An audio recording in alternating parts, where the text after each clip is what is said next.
Siemka, ja jestem Adacho i witam was serdecznie. Chciałem powiedzieć, że dzisiaj po drugiej stronie jest mój ulubiony Dragon Ballowy YouTuber w Polsce, ale przez tę koszulkę powiem, że jest zaprzyjaźniony YouTuber Dragon Ballowy w Polsce. Maciek, znany również jako Over 9000.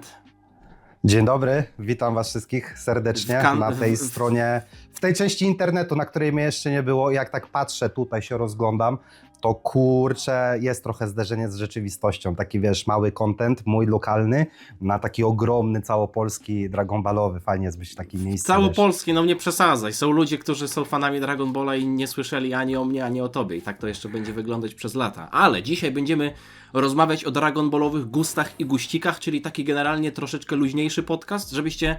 No, moja widownia to raczej już wie w większości, co sądzę na temat określonych postaci czy określonych sag, ale jako, że mam tutaj, nie chcę powiedzieć dinozaura, bo nie dzieli nas aż tak dużo lat, ale człowieka, który wychował się w latach 90. i pamięta te czasy, jak to kiedyś było, jak to się mówiło, podwórka pustoszały, to dzisiaj poruszymy też trochę tematów tego, jaki był ten pierwszy odbiór chociażby sag, nie wiem, takich momentów jak pierwsza transformacja Goku w Super Saiyanina, czy Gohan SSJ2 podczas Cell Games. Więc generalnie zaraz zaczniemy, ale nie wiem, czy Maciek jesteś świadomy tego, kto ma dzisiaj urodziny. To jest podpowiedź, ważna postać, o której ostatnio tydzień temu rozmawialiśmy. Dla nas tydzień temu. 47... Toyotaro, Toriyama? O! Toyotaro. Toriyama? Nie. Toyotaro. No Toyotaro. No, wiesz, Toyotaro, no bo to, ale tak z drugiej strony Toriyama... No wiesz, mówię, że ma, a nie miał. Tego, że... Mówię, że ma. Dobra, 47. Także Otanjobi omete do gozaimasu, Toyotaro Sensei. Przygotowałem sobie nawet tutaj, jakby oglądał wszystkiego najlepszego. No ale dobra. Ja dzisiaj jestem w roli prowadzącego i jest to dla mnie trochę nowa rola. Szczerze, jesteś pierwszą osobą, która występuje na moim kanale od... nie licząc jakichś tam vlogów przyrodniczych, podróżniczych, od naprawdę wielu lat, a w ogóle pierwszą osobą w kontekście Dragon Balla, także mam nadzieję, I dlatego jestem bardzo wdzięczny za zaproszenie, bo to jest jednak też, jakby nie patrzeć, dla mnie też nowa sytuacja, bo ja jeszcze osobiście nigdy nie byłem proszony jako gość, tak nazwijmy, jako jakiś partner do rozmowy, więc to też jestem w nowej roli i bardzo mnie cieszy to, że wiesz, jakby nie patrzeć, nie mam czegoś takiego, że zaprasza mnie na przykład ktoś, kto ma, nie wiem, 100, 200, 300 subów i dopiero sobie rozpoczyna swoją przygodę, tylko od razu przychodzę do ciebie. Ty, no nie? ale słuchaj, jeśli ty to nazywasz podcastem, to ja jestem początkujący, ja nawet się nie nazywam podcasterem. Możemy to nazwać, czym się różni w ogóle podcast od pogadanki albo od rozmowy, nie? No, są takie memy, że wszyscy teraz mają podcast, nie?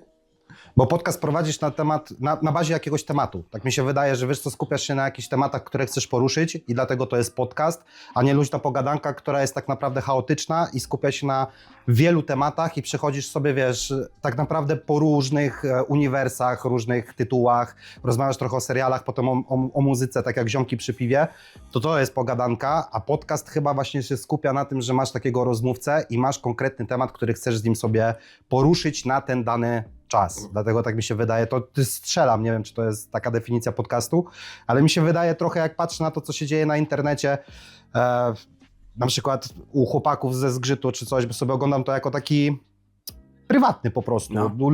Lubię sobie ich posłuchać, no to oni zawsze się skupiają po prostu na jakimś tam temacie, żeby też nie robić tej reklamy czy czegoś, ale z drugiej strony na Spotify'u, jako obserwowałem kilka podcastów raperskich, to tam bardziej to jest w formie takiej luźnej pogadanki, nie? Bo masz trochę o płycie pogadania takiego, a potem jest co tam u ciebie, jak tam żyćko, nie? Jak dzieci. No ja dzisiaj tak chciałbym popływać trochę, chociaż no jest kilka punktów, o które zahaczymy i w sumie, żeby wejść prawą nogą w ten temat, ulubiony moment z dzieciństwa, ulubiona postać. U mnie to się trochę zmieniało na przestrzeni lat, ale na początku dam tobie scenę, żebyś mógł powiedzieć, co... Dobra.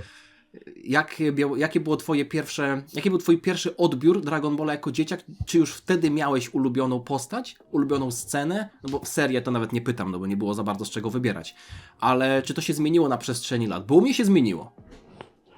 Wiesz co, ogólnie jeszcze nawiążę do tego, co ty powiedziałeś, że pustoszały te podwórka, bo to jest ogólnie legenda, że pustoszały te podwórka. Ja wiem, do tego nawiązuję. W każdej legendzie jest trochę ziarnko prawdy i to nie jest tak, że pustoszały podwórka, bo Dragon Ball się zaczynał w telewizji, to nie o to chodziło, po prostu Dragon Ball leciał o godzinie tam 16 z hakiem. I to był czas, kiedy rodzice wracali po pracy i robili obiad. No, Nie? Więc jakby wszystkie domyślam dzieciaki się. z podwórka wracały na obiad, a przy okazji leciał Dragon Ball. Ale to jest taka korelacja z tym i jeśli chodzi o taki, czy u mnie to się zmieniło, czy ja miałem swoją ulubioną postać, zmieniło się bardzo dużo, bo kiedyś za dzieciaka wiadomo, że się kibicuje bardzo protagoniście, takiemu głównemu, czyli Goku był tak top, zwłaszcza tego jak się transformował, wszystkie tego jego formy. W GT SSJ4, Golden Ozaru, czy wcześniej SSJ2, Kaioken. To jako dziecko, które jeszcze u mnie akurat to wyglądało tak, że no, przyznam się do tego, że no co, miałem duży problem z nadwagą i byłem jechany w podstawówce, więc jakby nie patrzeć... Ulubioną postacią był Majin Buu. Wiesz, to jakby upatrujesz sobie w takich bohaterach krystaliczno czystych taki wzór, który bardzo chciałbyś naśladować, który w jakiś sposób chce ci pomóc. To może górnolotnie brzmi, ale dla dzieciaka to jest... Fokusujesz się i skupiasz swoje wszystkie emocje w kimś, kto w jakiś sposób wyciąga do ciebie rękę, mimo że to jest postać z kreskówki. Ale po czasie bardzo dużo zrozumiałem, jak bardzo dużo dla fabuły znaczy Gohan i kim on miał być i jak jego postać była kreowana od tej Zetki do tak naprawdę do Cell Games. Dlatego też im byłem starszy i zauważyłem, jak Akira próbował tą fabułę trochę budować na bazie tego Gohana, No. co mu potem finalnie niestety nie wyszło, to zrozumiałem, że ta postać, pomimo wszystkich swoich wad, chociaż czy chęć nauki, rozwoju i niechęć do walki, takie wiesz, bardzo duży dystans od tego, żeby nie krzywdzić drugiej osoby, to czy to jest wada z tej strony? No właśnie zacząłem postrzegać w tym bardzo dużą zaletę, dlatego Gohan zaczął być moją taką ulubioną postacią i jest nią do dzisiaj, ale też jakbym miał teraz na to spojrzeć, jak ja bym teraz odbierał Dragon Balla, i też nie tylko Dragon Balla, to jednak moimi ulubionymi postaciami są postaci skrzywione. Czyli postaci, które są złe. Gohan które, też trochę jest skrzywiony, nie? Zobacz, w jakim tak. wieku on został zmuszony do walki. Tak naprawdę on nigdy nie chciał walczyć. Też wydaje mi się, że to jest to, o czym powiedziałeś. Z wiekiem jesteś w stanie zauważyć to, co jest, powiedzmy, prawdziwą motywacją danej postaci, a nie tym, Tak. co my jako widzowie chcemy od danej postaci. Albo, nie wiem, sytuacja wymagała tego, żeby Gohan walczył i chcieliśmy, żeby się transformował, żeby było tak i tak, ale on nigdy nie chciał i przez to trochę, wydaje mi się, dużo osób go mogło traktować jako takiego nudziarza. Podczas kiedy to jest jedna z, przynajmniej w pewnym momencie historii, z najbardziej złożonych psychologicznie postaci. I bardzo to dobrze było widać w mandze, wiesz, bo też no im jest człowiek starszy, tym widzi więcej rzeczy i dostrzega więcej rzeczy. I ja się na tym złapałem, jak przeczytałem wersję tą kolorową Dragon Balla. No bo nie ma Zetki, mangi Zetki, nie? Tylko jest po prostu Dragon Ball. W angielskim więc, wydaniu jest tylko to tak nazwane, nie? Ale wiadomo, o co chodzi. Tak, no to jak był Cell Games, to jego przemyślenia. To tu mi bardzo dużo dało, jak ta postać jest zbudowana, że to, że Goku stara się z tym Cellem i daje z siebie 100%, a Gohan mówi, ty, no facet, ty przecież się w ogóle nie starasz, nie? I No. przecież to tak nie powinno wyglądać. To w anime nie wybrzmiało. W mandze to bardzo fajnie zostało zaobrazowane, na jakim tym poziomie Gohan i mentalnym, i fizycznym jest i to mi wtedy się zaczęło bardzo podobać. I też dlatego, ale jeszcze nawiązując do takiego momentu ulubionego, to jest to nieprzerwanie od roku 2000 do 2026 nieprzerwanie jest to transformacja Gohana w Super Saiyan 2 i żeby nie skłamać, do tej pory jak mam jakiś, nie wiem, problem w robocie, bo ja pracuję zdalnie non-stop na laptopie, to odpalam sobie ten moment, non-stop, tylko że w japońskiej wersji językowej... Naprawdę aż do dzisiaj? Tak, Mam ci naprawdę w to dzisiaj. uwierzyć? No tak, oczywiście, że tak. I dlaczego? Bo jest jeden moment, który tą scenę bardzo mnie mocno buduje. Ścieżka dźwiękowa, która jest w tej oryginalnej japońskiej wersji, to swoją drogą. Tutaj czuć ten krzyk pani Nozały, to jest takiego jeszcze w ogóle, on się nigdy nie powtórzył. W żadnym potem odcinku ten wrzask, który ona tam zrobiła, on się nigdy nie powtórzył. Bardzo dużo też tutaj w tej scenie daje pan Norio Wakamoto, który gra Cella. Bardzo dobrze emocje odgrywa, dlatego tą scenę buduje. Ten snap, który jest, ta chwila pauzy, bo ta scena bardzo dużo daje takich szczegółów, ta chwila pauzy, kiedy jest trochę ciszy, wchodzą bębny, ten ptak już sobie przeleciał i nie ma czegoś takiego, że jest od razu snap, tylko on jeszcze się patrzy na tą głowę rozwaloną. Widać, jak jego oczy patrzą się na tego 16, nie? No, Który już ale jakby to tylko już sam jest jakby chip sobie kwestia wisi. samego Toei, nie? No bo to już jest... To jest kwestia, to jest genialna scena i dlaczego ta scena jest taka mocna, bo w tle jest ten dźwięk Ozaru. Jak on krzyczy, to słychać z tyłu, Słychać Ozaru że jest tam? że jest ta z wielka pamięci małpa. nie jestem w stanie sobie przypomnieć, czy tam jest No jak ja Ozaru. myślę o tym, to ja nie wiem, czy tutaj widać, ale do tej pory mam ciarki, nie? Naprawdę to jest najlepsza scena i miałem jeszcze drugą, tylko że to jest taka trochę mniej scena, to jest scena taka, która trochę jest dla mnie ważna ze względu na to, jak została odegrana w amerykańskim dubbingu, tym Funimation. To jest przemiana Goku w Super Saiyana, kiedy konfrontuje się z 20 i 19. O, nie, no to było świetnie zanimowane, ale to była taka trochę losowa scena. Dla aktora, który podkłada głos Goku, to jest Sean, tak? Schmeichel bodajże, No, chyba Schemmel. tak się nazywa. To jak on, w ogóle super facet ma barwę głosu, taką bardzo przyjemną i to jak on tam krzyczy i te dialogi, nie, że po polsku tutaj przetłumaczę, że wydaje wam się, że wszystko o mnie wiecie, ale tak naprawdę nie jesteście nawet blisko i zaczyna się transformować, no to też mnie bardzo mocno tak pompuje, hypuje. I do tej pory to są momenty, które oglądam w pracy, które w jakiś sposób, jak mam dołek i już jestem totalnie nieproduktywny, to muszę się spompować i do tej pory to leci. I to jest autentyk bez kitu, nie? Widzisz, czyli Dragon Ball jest w stanie motywować nawet ludzi po 30. Oczywiście. I to Oczywiście. w takich sytuacjach, powiedzmy, mniej banalnych, mniej sztampowych niż jakaś tam siłownia ostatnio przeze mnie wspominana, tylko takie, można powiedzieć, nie chcę użyć słowa kryzysy, ale takie dołki na co dzień. Mentalne jak najbardziej. Ja nigdy nie miałem czegoś takiego, że Goku mnie zmusił do siłowni, bo często ludzie mają w ogóle na fanpage'u grupowym, tym na Facebooku, największej grupie, No. która jest, bardzo dużo osób jakby robi sobie te takie t-shirty sportowe, nie, z motywem Goku, Gi, jakieś tak dalej. No. Ja nigdy nie miałem na to fazy, ale jak mam taki dołek faktycznie mentalny, psychiczny, że coś mnie męczy, że w domu mi się nie układa, w relacjach towarzyskich, to ja sobie odpalam tego Dragon Balla, bo wracamy do tego, o co zapytałeś odnośnie tych też podwórek i tak dalej, jak to było kiedyś. Mi to się przypomina, jak bardzo mnie osobiście ta seria pomogła w moich najtrudniejszych czasach, kiedy ja byłem dzieckiem. I też nie chcę pokazać, jakby nie wchodzić tak trochę też prywatnie, bo może to po prostu widzów nie interesuje, ale no dzieciństwo u mnie nie było jakieś super łatwe, bo jestem z wielkiej płyty bloków. Miałem genialne dzieciństwo, żeby nie było. Ja bym tego nigdy nie zamienił, ale gdyby ktoś na to spojrzał z perspektywy trzeciej osoby, no to jednak dużo rzeczy się wydarzyło, takich, na które ja wpływu nie miałem. Kontakt z rodzicami bardzo ograniczony, jechanie w podstawówce.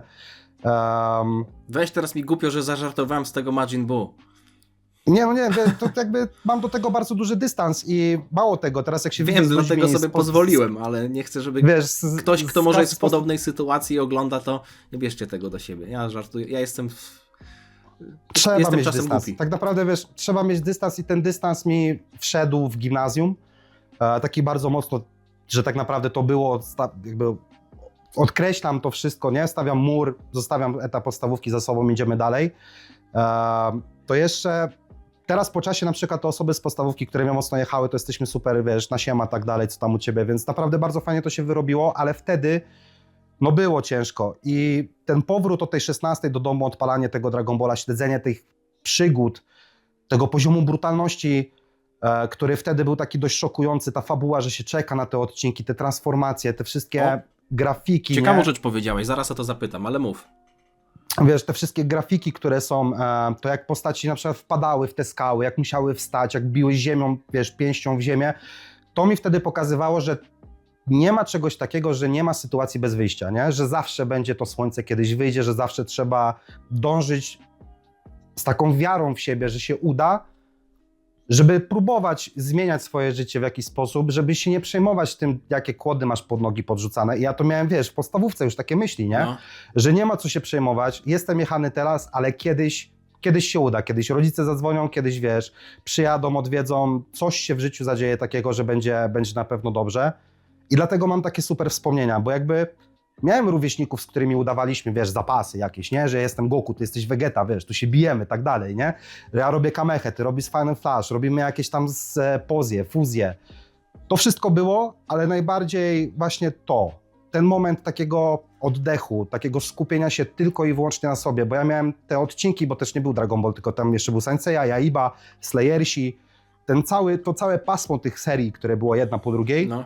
to był czas dla mnie, który dawał mi oddech, bo wiedziałem, że na następny dzień idę znowu do szkoły i znowu będę miał jechane. Wiesz, o co chodzi? Mhm. I to był mój moment. To był po prostu mój moment i dlatego ta seria jest dla mnie aż tak bardzo ważna, bo to nie jest...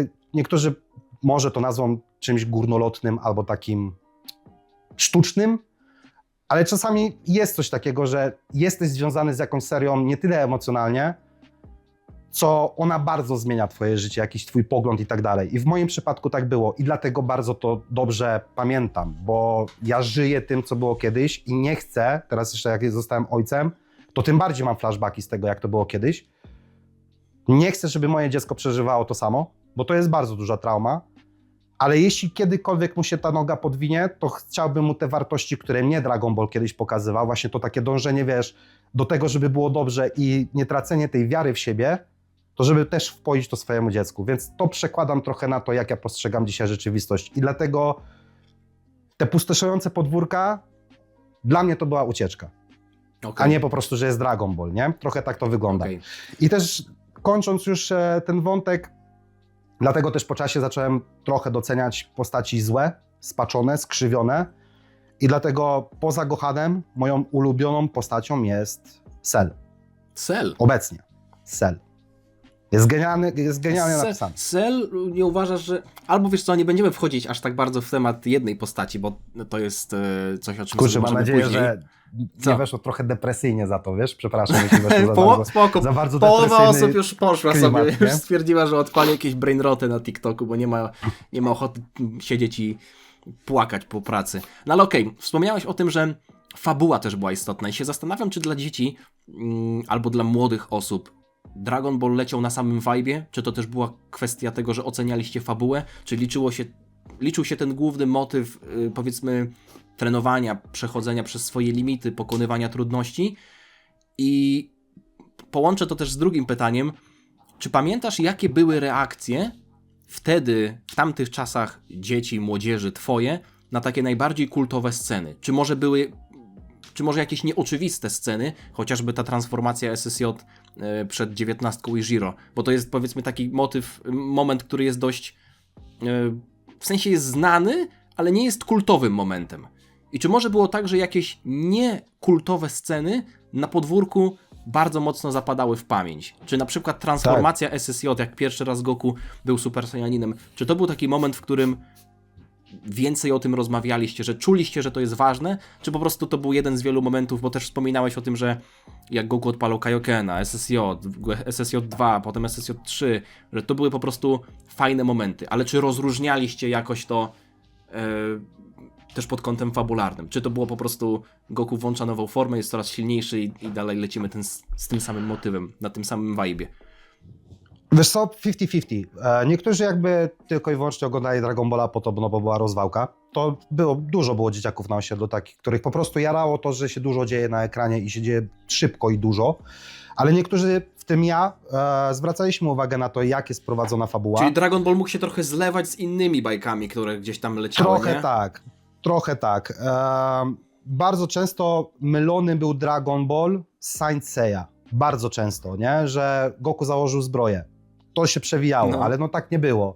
Ale też była ta druga część osób, i tak mówię, no ja byłem w tej części, które zaczęły chodzić w pewnym momencie do kafejek internetowych i do nas zaczęły napływać informacje, że coś jest ponad to, niż było w telewizji. I też wafle, o których rozmawialiśmy na podcaście, które były z naklejkami skinówek, trochę nam to uniwersum poszerzyły. Okay. Bo się pojawiały pojazdy, jak wiesz, postacie jak Tarles, jak Garlic Junior i te jego pachoły z kinówki, a nie z odcinków, tak. To zaczęło nam to pokazywać, że kurczę, to nie jest chyba, że my nie dostajemy wszystkiego i że coś jeszcze gdzieś tam jest. Tylko że trochę też na winę do tego naszej pierwszej rozmowy, że dla nas nie było czegoś takiego jak kanon wtedy. Kanon nie istniał. To też często się przewija w komentarzach, nie? Tak, że dla nas Broly był częścią, wiesz, że na przykład Broly jak się po raz pierwszy pojawił w grze Mugen, to było kurczę, słuchajcie, jest taki Super Saiyan, który faktycznie jest totalnie kozakiem nie do zaorania, nie? I się zaczęliśmy zastanawiać, bo nie mieliśmy dostępu do tej kinówki, wtedy jeszcze nie było takiego, wiesz, żeby można sobie było to spiracić, ściągnąć z torrentów, albo po prostu byliśmy za głupi na ten etap wieku, żeby takie rzeczy robić, tak ściągać z torrentów. Więc widzieliśmy jakieś screeny, docierały do nas nazwy postaci i jakieś urywki i że wiesz, ty, Freeza ma brata, nie? Co jest? I nam, wiesz, głowa wybuchła, że Freeza ma brata i co się zadziało z tym bratem. Ale I zaczęliśmy sorry, że ci wejdę zbadać- w zdanie, bo teraz mnie to ciekawi. Jeśli się zastanawialiście, skąd się ten brat na przykład wziął, albo skąd się wziął Broly, to były osoby wśród was, które na przykład myślały, że obejrzały wszystkie odcinki Dragon Balla i zastanawiali się, że tam nie było tego Coolera, albo nie było tego Broly'ego i myśleliście, że na przykład ominęliście jakieś odcinki? Czy że to było w jakichś odcinkach specjalnych, które nie zostały puszczone w telewizji? Jakie mieliście teorie odnośnie tego, że skąd oni się pojawili? Nie było czegoś takiego, że wiedzieliśmy, że to, co jest w odcinkach, w pewnym momencie doszło do nas to, że to, co jest w odcinkach i to, co zostało wpuszczone nam w telewizji, to nie jest wszystko. Że gdzieś za tą ścianą jest dalej jakieś uniwersum, do którego my jeszcze nie mamy dostępu i szczerze mówiąc, nie sądziliśmy, że to jest coś, co jest w Japonii wtedy, na tamte czasy. W ogóle, wiesz, klimat wschodni, azjatycki nie był dla nas całkowicie ciekawy. Myśleliśmy, że to wszystko było w Stanach, w Ameryce i że dopóki Amerykanie nam tego nie puszczą, to my do tego nie będziemy mieli dostępu. Okej. Ale jeszcze wrócę do twojego poprzedniego pytania, czy były sceny, które w jakiś sposób właśnie, czy fabularnie nas zaczęły zadawać nam pytania, co dalej i tak dalej. Mhm. Same transformacje nie były kluczem. Fajnie było widzieć, jak Goku się pompuje i zaczyna zdobywać nową transformację, ale pamiętam taki jeden moment, który bardzo zapadł w pamięć. To z chłopakami na trzepaku zaczęliśmy się zastanawiać, co się stało z Gohanem po tym, jak on próbował Kokon Bu zniszczyć, No. nie? I Bu odpalił Kamehę i Gohana wyrzucił zupełnie w drugą stronę i on spadł taki nieprzytomny. No. I Goku wtedy w Pałacu Kamiego powiedział, że Gohan nie żyje. No i dużo osób w to wierzyło, nie? I dużo osób, i w tym też my, żeśmy wierzyli, kurczę, nie ma Gohana. Nie? I co się teraz zadzieje? To była jedna z takich sytuacji. I druga to była taka, że jak Freeza po Genkidamie okazało się, że żyje No. i tego Piccolo tam w teorii zabił, Przeciął. mimo że nie zabił, No. to pierwsze pytania, jakie były, kurczę, Kami nie żyje. I co teraz? I co się teraz zadzieje? I my żeśmy o takich rzeczach rozmawiali na co dzień. Nie o tym, jak wyglądała walka, chociaż to też było, że ja teraz jestem Freezą i ci tam Ty, no ale zobacz, uderzyć to jest coś. super, że wtedy jak oglądasz te kultowe momenty na żywo i nie wiesz, co jest dalej, to jakie teorie się rodzą w głowie. Tak jakbyśmy teraz dostali, No. wiesz, jak dyskutowaliśmy na temat sagi Moro, co będzie dalej, sagi Granoli. I to są jakby fajne momenty, przynajmniej w moim odczuciu, ale jak rozmawiamy o tych najbardziej kultowych momentach w historii, to oglądanie tego na żywo, to musiało być specjalne. Ale zobacz, ciekawostką, najbardziej mi zaszła w pamięć Zetka. O Dragon Ballu pierwszym bardzo mało się rozmawiało. Bo Dragon Ball pierwszy nie przebił się.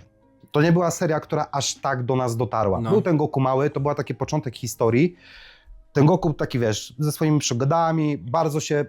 Ja pamiętam narzekania, że na tą sagę Czerwonej Wstęgi Armii, to że ile to trwało, nie? To tak się wydawało, ta dylatacja czasu była taka duża, że kurczę, te odcinki, wiesz, tu, Boże, to generał srebrny, fioletowy, niebieski, saga z niebieskim, jeszcze to ta w ogóle ralka trwała i trwała. w międzyczasie. Tak, i tutaj, wiesz, czarny, czerwony, fioletowy, ninja, Tao Pai Pai i mówimy, kurde, to się nigdy nie skończy. Dlatego ten pierwszy Dragon Ball aż tak nie chwycił. I chwyciło bardziej GT. Chwyciło bardziej GT. No inny i to jest charakter ten serii, nie? Na początku to było luźniejsze, gagowe, wiadomo, że tam się od pewnego momentu to zmieniło, ale w GT, mimo tego, że ten motyw z klasycznego Dragon Balla próbowali trochę powtórzyć, to nadal bazowało na jakichś podróżach między planetami, na silnych przeciwnikach, też na transformacjach i tak dalej. Bardzo dużo traumy, saga Baby'ego bardzo dużo u dzieciaków takich niepokojących myśli wtedy budowała, nie? Że to był jeden z tych momentów, który ja też bardzo dobrze pamiętam, bo o tym rozmawiałem po prostu ze swoim przyjacielem ówczesnym z bloku, że my czuliśmy wtedy, że jak była saga Baby'ego i Goku został sam, co wszyscy byli jakby, wiesz, Przejęci przez tego pasożyta. tak, nawet Ziemianie mieli w sobie tą komórkę Baby'ego, to my wiedzieliśmy, że nie ma ratunku. Jeszcze jak on spełnił swoje życzenie i nowa plant powstała, No. jest taka też scena, że on siedzi na tym tronie i tam jest Dende i wszyscy Saiyanie dookoła i klęczą przed nim. Bardzo dużo żeśmy rozmawiali, że co dalej i że chyba dalej już nic nie będzie, że Goku po raz pierwszy przegrał. I zaczęliśmy się zastanawiać, co on może zrobić na bazie, wiesz, na bazie swojej ówczesnej mocy, No. którą miał, że tylko ten SSJ3 i tak dalej. że co on może zrobić, żeby tego Baby'ego pokonać i że takiego jeszcze czegoś Dragon Ball nie wprowadził. Bardzo duży taki dech w piersiach nam to zabierało. To I było wtedy. jaka reakcja była w takim razie na SSJ4? No do tej pory, wiesz, uważam, że nie chciałbym powiedzieć za część taką dużą fandomu swojego zdania jakby, ale dlatego uważam, że Super Saiyan 4 pomimo całej krytyki, która spada na DBGT, dlatego ta scena jest na tyle kultowa, że ona pokazała, że w momencie patowym Goku cały czas potrafi. Że on znajdzie ten sposób, Jak to mówią, żeby Aang jak- still got it. wiesz, że no pain no gain, nie? Że musi przyczerpieć bardzo dużo i wtedy jeszcze ta pan płacząca, że on tą łezkę zbiera jej, No. wiesz, i patrzy na nią i się zaczyna zamieniać w SJ4, to też pokazuje tą epickość serii, jak to bardzo dla nas wewnętrznie dużo znaczyło, że jest ta nadzieja na lepsze jutro. I dlatego ta forma SJ4, może to bardzo górnolotnie brzmi, ale tak mi się wydaje, że dlatego ta forma się tak zakorzeniła, pomimo całej krytyki, że dlatego jest to jedna z bardziej epickich, legendarnych transformacji i jedna z najlepszych, jakie kiedykolwiek wyszły w całym Dragon Ballu. Chociaż też z drugiej strony no, fandom jest podzielony, że uważają, że ta forma jest nielogiczna i tak dalej. Ja zmieniłem ale też swoje mi się- zdanie po latach. Teraz mam o niej cieplejszą opinię. Na pewno niż Bo lata też temu. warto jakby, wiesz co, trochę pomyśleć sobie na tym, że ta forma jest częścią, jakby odnogą innej strony ewolucji. Że to nie jest forma Super Saiyana wynikająca po prostu z Super Saiyana, tylko to jest ta bardziej prymitywna z Ozaru. Ta nie? forma Gdyby sobie... SSJ4 może być trochę myląca, bo ja tego nie widzę na przykład jako krok po SSJ3. Tak jak SSJ2 No nie, właśnie było ja też krokiem nie. po SSJ, nie? Dlatego Tak. gdyby nazwa była trochę inna, a nie SSJ4, jakiś, nie wiem, Primal SSJ, pierwotny SSJ, to wtedy można byłoby bardziej zrozumieć to, że jest to inna odnoga i to się wzięło z czegoś innego. A nie jest No. to krok dalej. Trochę tak jak z Godem teraz, nie? Że God nie jest traktowany jako kolejna... Jest traktowany jako następstwo Super Saiyan 3, ze względu na to, że to jest po prostu Następna kolejny... w kolei, nie? Się wzięło Następna w chronologicznie. Tak, ale nie jest pochodną Super Saiyan. No to masz Nie? To- drzewko, nie? Tak, niektórzy to robią takie grafiki, że masz bazową formę i w różne strony masz różne odnogi. Tak samo Ultra Instinct przecież nie jest kontynuacją Blue, tylko jest techniką, która Tak. też jakby idzie od bazowej formy. I mi się wydaje, że przez to, że trochę ludzie jakby... Nie chciałbym, żeby ktoś się na mnie obraził teraz za to, co powiem, nie? Że Dawaj, Trochę- po bandzie. trochę mam wrażenie, że do niektórych jakby nie dociera intencja stworzenia konkretnej transformacji, konkretnego momentu w fabule. Bo możemy spłycać Dragon Balla, możemy spłycać każde inne anime, że to jest tylko bajka dla dzieci. Ile ja się tego nasłuchałem w życiu, że człowieku, ty oglądasz chińskie bajki dla dzieci.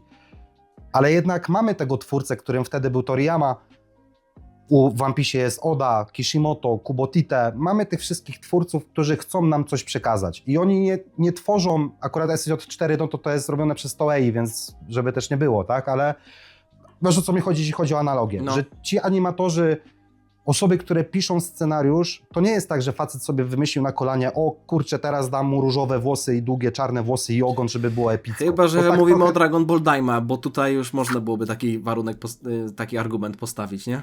Żeby po Wiesz, prostu... jakie mam zdanie na Daimie, że seria, Wiem, gdyby ją ale- wyciągnąć, postawić do obejrzenia z dzieciakiem jak najbardziej spoko, ale tak, Ale do zgadzam się, że analizy? tutaj Do analizy?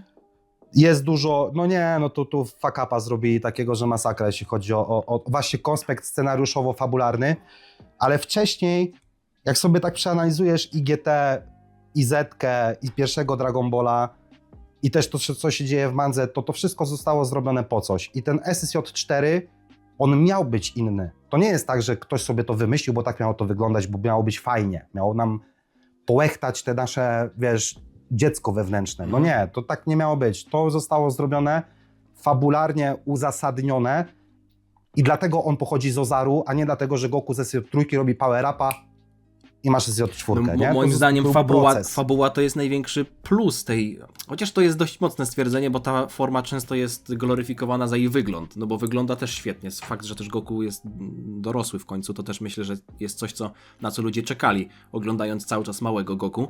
Ale sam fakt, że on patrzy na Ziemię, która odbija światło, Piękna scena, no nie? symboliczna. Symboliczna.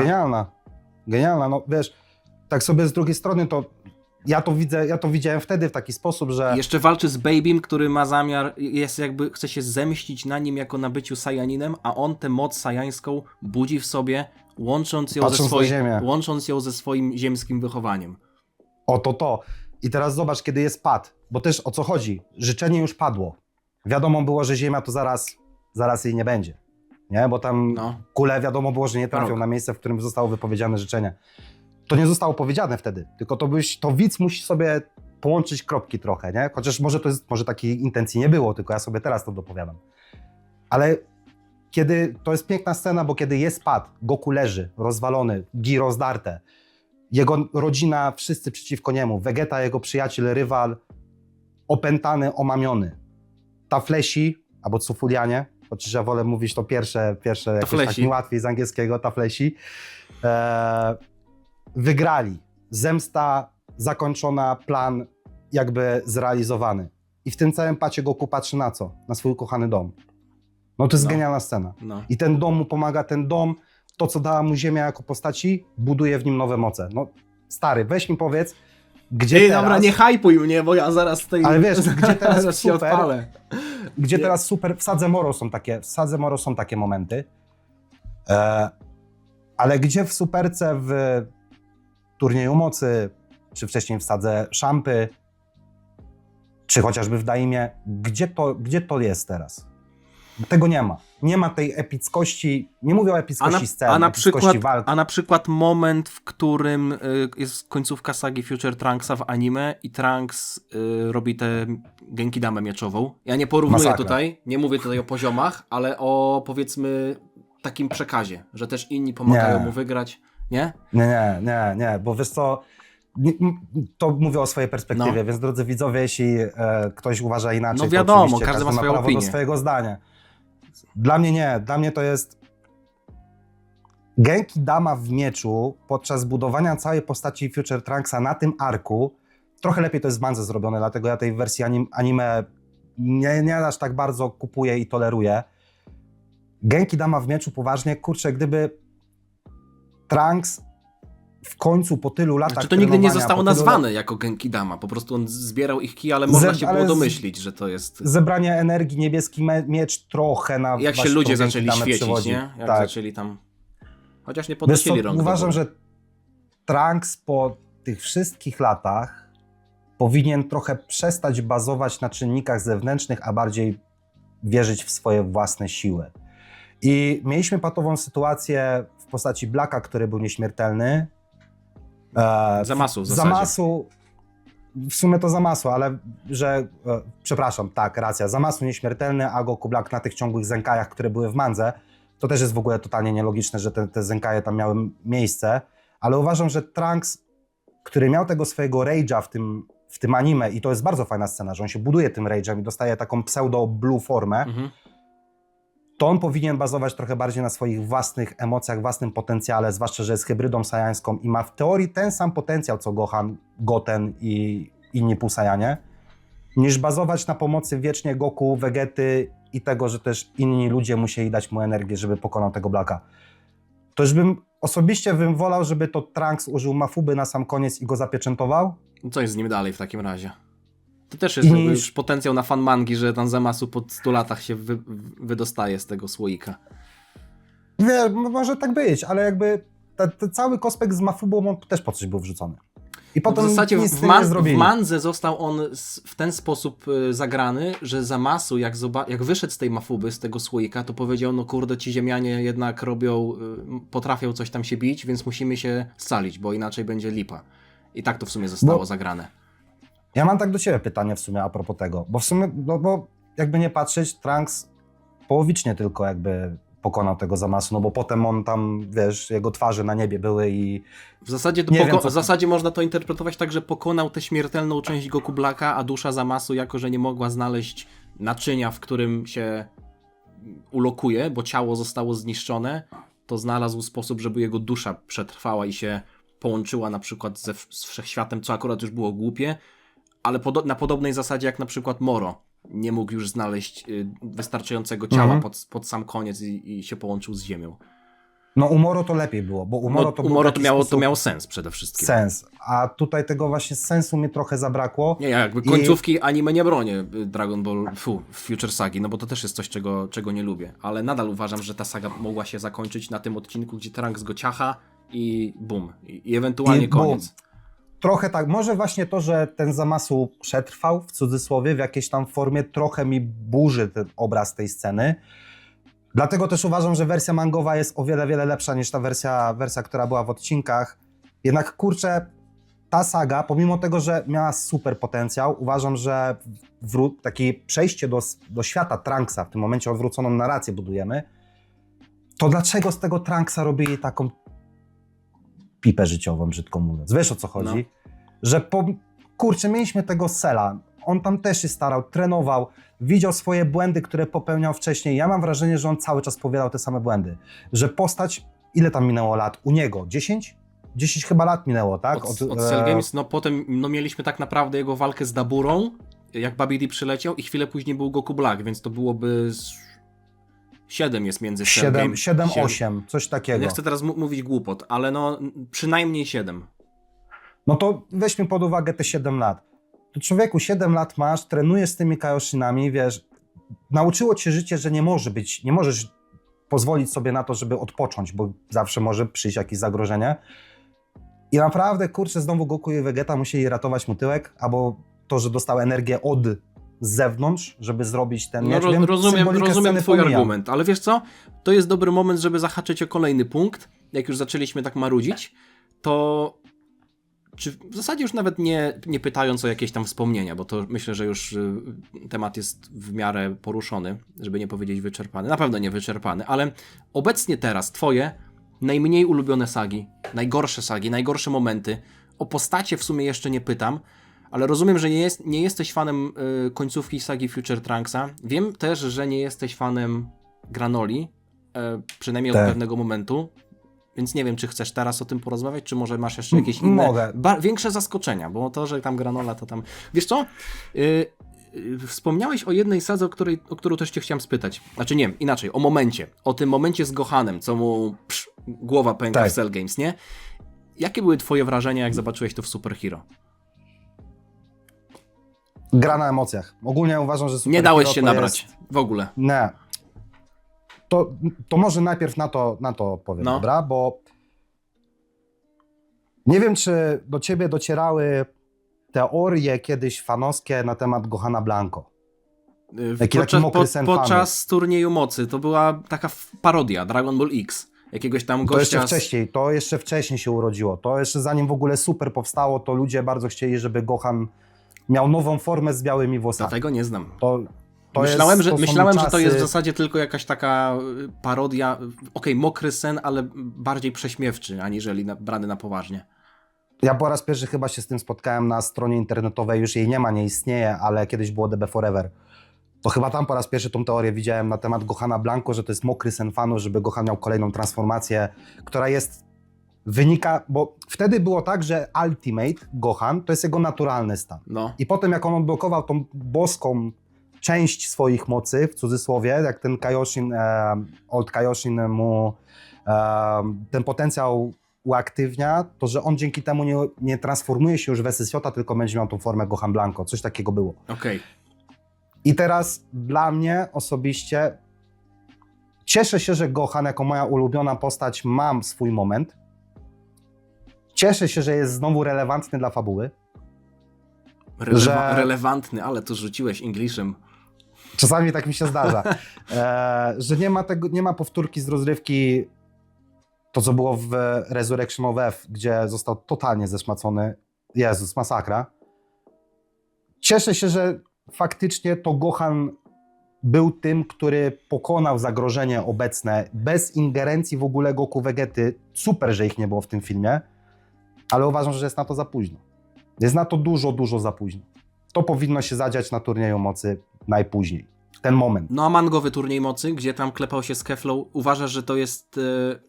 mangowa wersja tej historii, kiedy Gohan dostaje Keflę, jest trochę...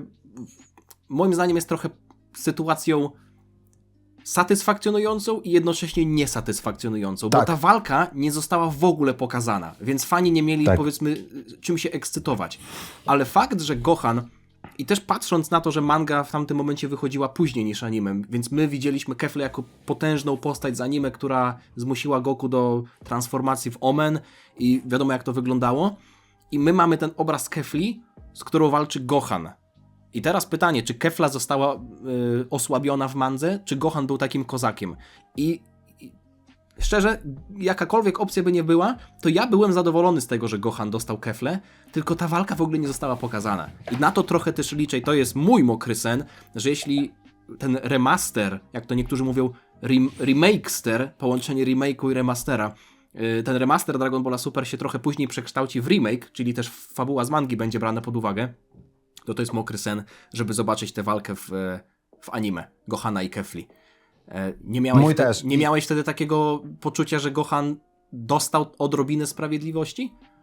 Uważam, że dostał przeciwnika na swoim poziomie. Wtedy uważam, że Kefla w anime jest totalnie z czapy, jeśli chodzi o jej power level. To jest niemożliwe, żeby nawet biorąc pod uwagę jej potencjał. Ale zobacz na to, fuzję. że... Zobacz, jak fuzja zawsze wzmacniała postacie. No tak, że są te 10 razy niby jeszcze, tak, że Nawet nie mówię o mnożnikach, tak nawet nie mówię o mnożnikach, tylko wiesz, mieliśmy fuzję do tej pory wiele razy. Ale nie na tym etapie fabuły. Ta fuzja miałaby sens. Ona ma sens, ale uważam, że na tym etapie fabuły to nie jest taki power level, mówię o anime, tak? No. Że to jest taki power level, który by zmusił Goku do Omenu. Goku jeszcze wtedy trochę nie ogarniał tego Omenu. Ja pamiętam, już teraz mogę się z autopsji wypowiedzieć, jak wyglądały wtedy te teorie, bo mieliśmy teorię o defensywnym Ultra Instynkcie i o Goku, który nie jest w stanie aktywować tej drugiej połowy ofensywnej, więc tak naprawdę Goku nie walczy na pełni sił, ze względu na to, że jego Ultra Instynkt polega tylko i wyłącznie, w większości, może nie tylko i wyłącznie, na unikaniu, na bronieniu się i fakt, że on potem był w stanie te Kefle pokonać, to i tak nie był jego pełen poziom mocy, bo nie miał pełnego Ultra Instynktu. Wtedy to jeszcze, pamiętam, że nawet Limit Breaker, ta forma, zanim się oficjalna nazwa pojawiła, to tak była nazywana fanowsko, Limit Breaker. Ale generalnie... Dla mnie Kefla to jest poziom Goda. Powinna być poziomem Goda. To już jest raczej kwestia tego, że God też został jakby przedstawiony jako bardzo silny i to się wzięło trochę z tego feralnego tam Beerus 70%, no nie? Albo tego porównania Toriyamy, że Whis 15, Beerus 11, bo 10. Czy coś takiego, nie? I Goku chyba 8 albo a potem mamy Blue, który powinien być, jeśli bierzemy pod uwagę mnożniki mocy, oficjalne, nieoficjalne, jak to woli, 50 razy silniejszy, nie? I masz jeszcze Blue Kaiokena 20-krotnego. I dlatego... I Jiren go tankuje Blue Kaiokena w bazowej formie. No tam to w anime to totalnie odlecieli i dlatego pomimo całej sympatii do niektórych kresek, jak ktoś się zastanawia, nie puściłem bąkę, tylko mi tu kuszla, ta kocie włosy, tak, wachluje ręką. Biorąc pod uwagę, jakby abstrahuję od poziomu animacyjnego, bo naprawdę walka z Jirenem mogła się podobać. Niektóre te momenty, walka Piccolo, Gohan, Saonel, Pirina też jedna z moich ulubionych. No chłopie, to tutaj żółwika sobie przybijamy. Nie, no super, bardzo fajnie, że Gohan miał te swoje momenty, ale w mandze uważam, że ten power level, to jest głupie, że ja cały czas wierzę w te liczbowe power levele w jakiś taki sposób, mniejszy bądź większy, ale dla mnie to miało to sens. Pomimo tego, że to odlecieli później z tym, to jednak staram to sobie sprowadzić trochę do tego, jakby to mogło wyglądać i fajnie, że Gohan miał ten moment, fajnie, że Kefla została, to co powiedziałeś, jednocześnie Gohan był podniesiony, a Kefla była obniżona. No. To zagrało i bardzo liczę, że pomimo tego, że to będzie remaster wzorowany na mandze, liczę na te filery, które uwypełnią niektóre rzeczy, które faktycznie tam się w tej mandze znalazły. Więc mam nadzieję, że ta walka Kefla vs Gohan zostanie trochę bardziej dopieszczona i że dostaniemy więcej Jeśli to będzie, to byliby głupi, gdyby tego nie animowali. I jeszcze wracając a propos do samej postaci Gohana w Super Hero, ja lubię tą sagę, mangową wersję, niż animowaną, bo też jestem fanem CGI takiego komputerowego. To był właśnie turniej mocy, walka z Keflą. To był moment, kiedy Gohan powinien tego Beasta w sobie odpalić. W ten czy inny sposób można było na różne sposoby tą fabułę poprowadzić. Piccolo też tam mógł się poświęcić milion razy, Krillin mógł się poświęcić milion razy. Ktokolwiek inny, żeby Gohan odblokował ten swój potencjał, bo jeśli stawką nie jest zniszczenie wszystkich uniwersów, to co jest tą stawką? Nie wiesz, o co chodzi. No. Ale jeśli to jest jakby, nie mam tutaj ambiwalentnego stosunku do tej sagi, nie powiedziałbym, że ja jestem jakby super negatywnie na nią nastawiony, ale no Granola dla mnie to jest, kurde, saga Szampy jest moją totalnie najgorszą. No właśnie, w ogóle- odpowiadając na pytanie. Ranking od dołu. Saga Szampy, to robiłem ten ranking, ale muszę go to zmienić. Faktycznie trochę poleciałem w swoim rankingu. Jest on ważny, ale trochę nie doceniłem pierwszego Dragon Balla, za co przepraszam. Potem sobie pomyślałem, że kurczę, faktycznie. No, Saga to prawda. Szampy jest najgorsza. Saga Szampy jest najgorsza. Obie Uważam, że wersje? Obie wersje. Ale mówisz Uważam, że to nie powinno się fabularnie, stricte fabularnie też, czy tak, kwestia tego, że tam fabularnie, jeszcze postaciowo, animacja kulała? fabularnie, poza hitem tam nic nie ma A ciekawego. Kabba? Sajanie z szóstego daj wszechświata? spokój. Nie. Boli cię fanem- to, że są tacy uśmiechnięci i dobroduszni? Nie, boli mnie to, że Saiyan... Super jest, że mamy alternatywne, które jest odbiciem lustrzanym, gdzie oni są dobrzy. I dzięki Super. temu Sadala istnieje jeszcze, bo nigdy się tam nie Tak. pokłócili. To jest super, naprawdę. Do tego nie mam co się przyczepić. Kabba jest postacią nudną. Po prostu jest nudny. On też wygląda słabo, jak taki wymoczek. Nie jestem fanem tego, że Saiyanie mają takie... Nie mówię, że nie mają mięśni, tylko mają ręce w jednej linii. No. Wiesz, o co chodzi? No. Że jak się ich rysuje, to wyglądasz, jakbyś miał taką kreskę jedną. No, taki rozumiem. patyk. W Mandze Nie jestem wygląda tego trochę fanem. lepiej, bo jak on się transformuje w SSJ, to tam delikatnie jest bicepsik zarysowany, ale w anime to jest patyczek. No To jest patyczek, to mi się nie podoba. Dużo osób tego nie lubi, ale jeśli miałbym to trochę obronić, ten sam motyw, to on się broni, jeśli mówimy o boskiej ki. Bo sama boska ki, która jest powiązana z tymi smukłymi mięśniami, to ma dla mnie więcej sensu, bo sama ki jest wtedy potężna i nie ma potrzeby mieć napompowanego ciała. No, ale Kabba był po prostu... I Kabba nie był jakimś tam pierwszym lepszym z ulicy. On był w tej elitarnej jednostce obrony Sadala, więc jednym z najsilniejszych wojowników. Więc to już jest Dlatego kwestia stricte designu. I myślę, że tutaj to Toriyama mógł zadecydować, bo ostatnio o tym w odcinku mówiłem, że Toyotaro troszeczkę chciał te mięśnie zwiększać w mandze, Toyotaro je obniżał, co widzieliśmy w jakichś tam poprawkach na końcach rozdziałów, ale no. Do tego power level jego mi nie wadzi. To, że on blokował SSJ tak, i potem SSJ2 w anime tak, to mi nie wadzi. Kupuję to, rozumiem to, wiem, z czego to mniej więcej wynika, ale saga Szampy, no nie, Szampa jest dla mnie irytującą postacią. Ogólnie ten cały motyw turnieju trochę był dla mnie na siłę. Nie wiem, nie potrafię tego wytłumaczyć, dlaczego uważam, że to było na siłę wrzucone i ta saga nic tak naprawdę nie wprowadziła do fabuły, poza postacią Hita, która uważam, że jest ciekawa, ale trochę niewykorzystana. Ale to, żeby też tak nie przedłużać, to jest moje ostatnie, powiem Ci, moje top 3 od końca. Ale polecę teraz grubo. Będzie poddymiane. Będzie poddymiane. No wybacz, ale saga 21 Tenkaichi. Jak chuj! Jak chuj! Najgorsza? No, nie, Druga najgorsza? Nie podoba mi się to. Lubię walkę Krillina z Goku. Ty, dobra, I to jest ludzie, nie zostawiajcie łapek w dół, bo to jest mój film, okej? Ja tak nie uważam. Ale no nie podoba mi się ta saga. Ale dlaczego? Nie co tam było fabularnie, tylko jak ona długo trwała. Jak się to oglądało. Mówisz o jakichś pierwszych wrażeniach? Weź sobie to przeczytaj Tak. w mandze jeszcze raz. Siadaj po No Dragon Balla odcinku. nie robiłem rewatcha, muszę zrobić rewatcha. To jest to tak, jak to zapamiętałem na czas dzisiejszy. No to wymaga odświeżenia. Przeczytaj to sobie w mandze. Gagi Dlatego są świetne. na ten moment to mimo wszystko to jest moja druga najgorsza saga No, od końca. nie bawił cię ten moment, jak Jackie Chun i Krillin walczyli i oni tam odtwarzali tę scenkę, że konferencjer brał tego Krillana i go w powietrzu przenosił? Pamiętasz to? Kurczę, wiesz co, a propos, w sumie to trochę nawiążemy do tego, co pierwsze pytanie zapadło. Ja nie oglądałem Dragon Balla dla humoru. Nie ten humor... Czyli nie zrobiłeś jakiegoś takiego poważnego rewatcha Dragon Balla klasycznego, żeby sobie te sceny odświeżyć jako dorosła osoba? Ostatnio robiłem reread mangi i w mandze ona jest lepsza. Okej. W mandze ta saga jest na pewno jedną z, nie powiedziałbym, że kurczę, jedną z lepszych, nie chcę się zaprzeczać temu, co powiedziałem przed chwilą, ale robiłem sobie reread całej mangi i ta saga w mandze jest na pewno o wiele, wiele lepsza Mniej niż w cię anime. męczyła. Tak. Nie no, lepsza też choreografia walki jest genialna. W mandze. To jest jak narysowane, chociaż No. w anime też walka Krillina z Goku super, ale ta sama już finałowa walka z tym Jackie Chunem, nie wiem czemu mnie to osobiście męczyło. Wieczorek, już niebo pomarańczowe. Ale klimacik. muszę, to trochę za dużo tam było napakowane, wiesz, jeszcze ten Ozaru tak nagle też wyszedł. Moim zdaniem Goku powinien tę walkę w tym momencie przegrać, bo jedną nogą był poza areną, jako małpa. To wiesz, że nawet nie pamiętam takich szczegółów. Jedną nogą był na arenie, a drugą zniszczył przecież ten budynek, nie? Więc Ja nie pamiętam takich szczegółów, widzisz, muszę to odświeżyć, chociaż nie, w Mandze to było? Nie wiem, czy to było w Mandze pokazane, że on trafił na tym. Ja Rerit robiłem w tamtym roku. W sensie stóp nie było widać, ale no było widać, gdzie się kończy arena, więc było widać, że... Ale gdzie on stoi. No.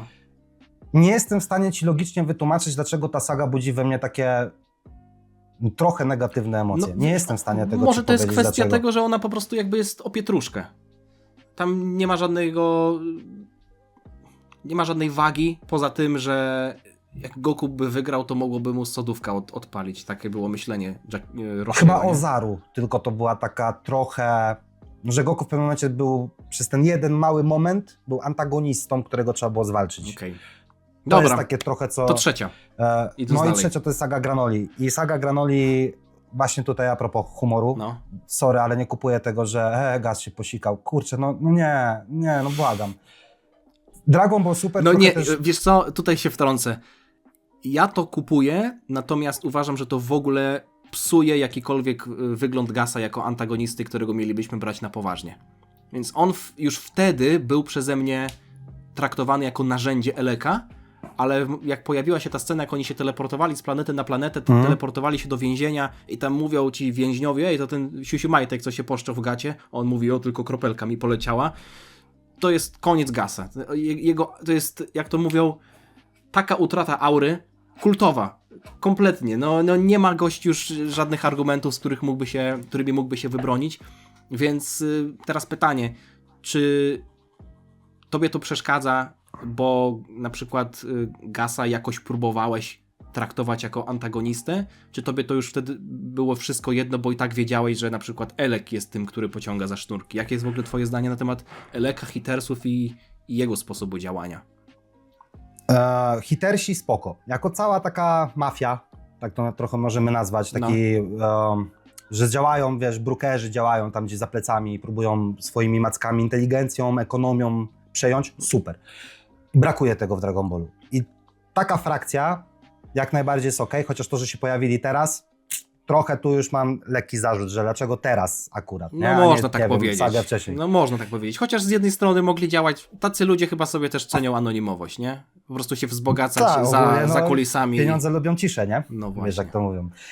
Co do tego jeszcze gagu, mnie nie żenuje gag.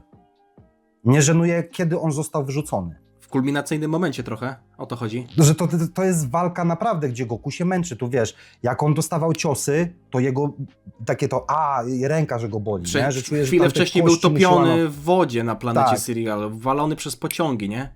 I nagle, że się gościu posikał, nie? Wiesz, trochę ta waga tego starcia, tego pojedynku została całkowicie zaprzepaszczona. Już nawet nie postać. Po prostu cały ten konflikt w tym momencie dużo stracił, bo strasznie go zgagowali.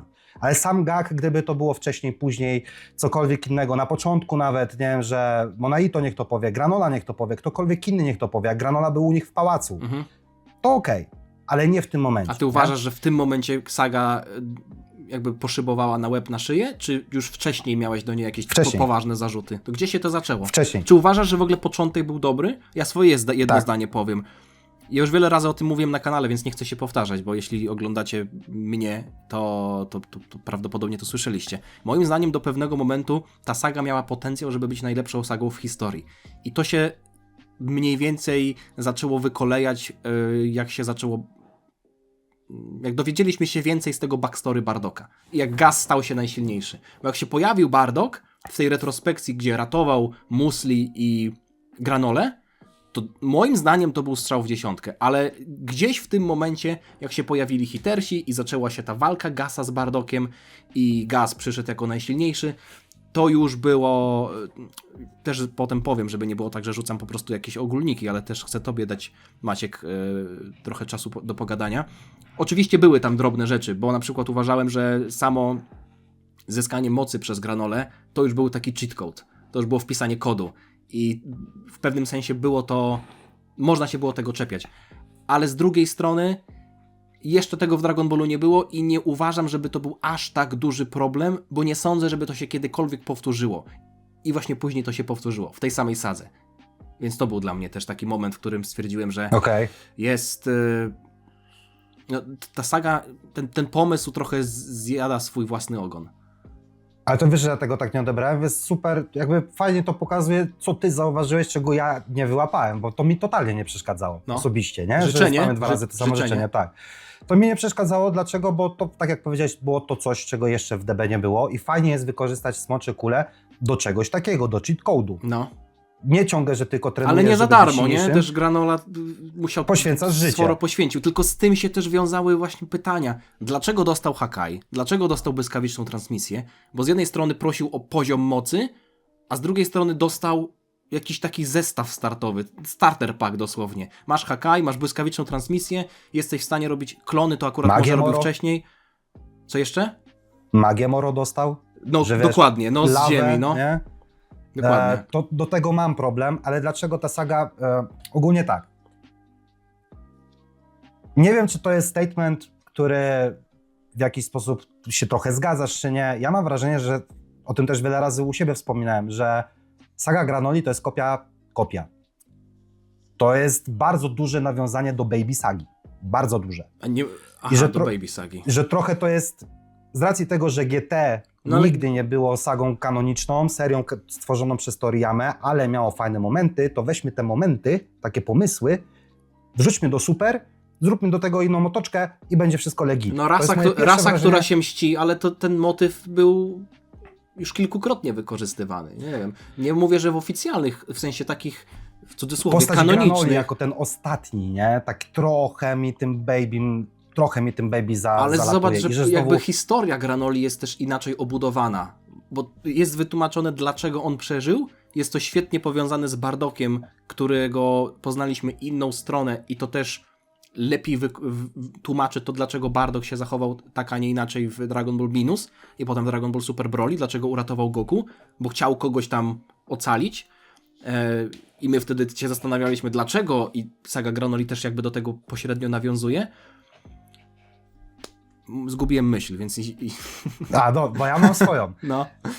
A propos, dlaczego Gas nigdy nie był dla mnie antagonistą na miarę głównego złego sagi. Ogólnie do Granoli nie mam problemu, naprawdę. To jest ciekawa postać, fajna. Jest to coś nowego w Super, czego jeszcze nie było. Ma też fajny design, fajne ma backstory. Jego połączenie z Monaito, super. Jest, naprawdę. jest tragiczną postacią i też pamiętam, jest tragiczną postacią. I fajnie, że nie jest zły, tylko jest skrzywdzony. To jest taki nie wiem, czy można to nazwać anti-hero, czy to jest dobry gatunek.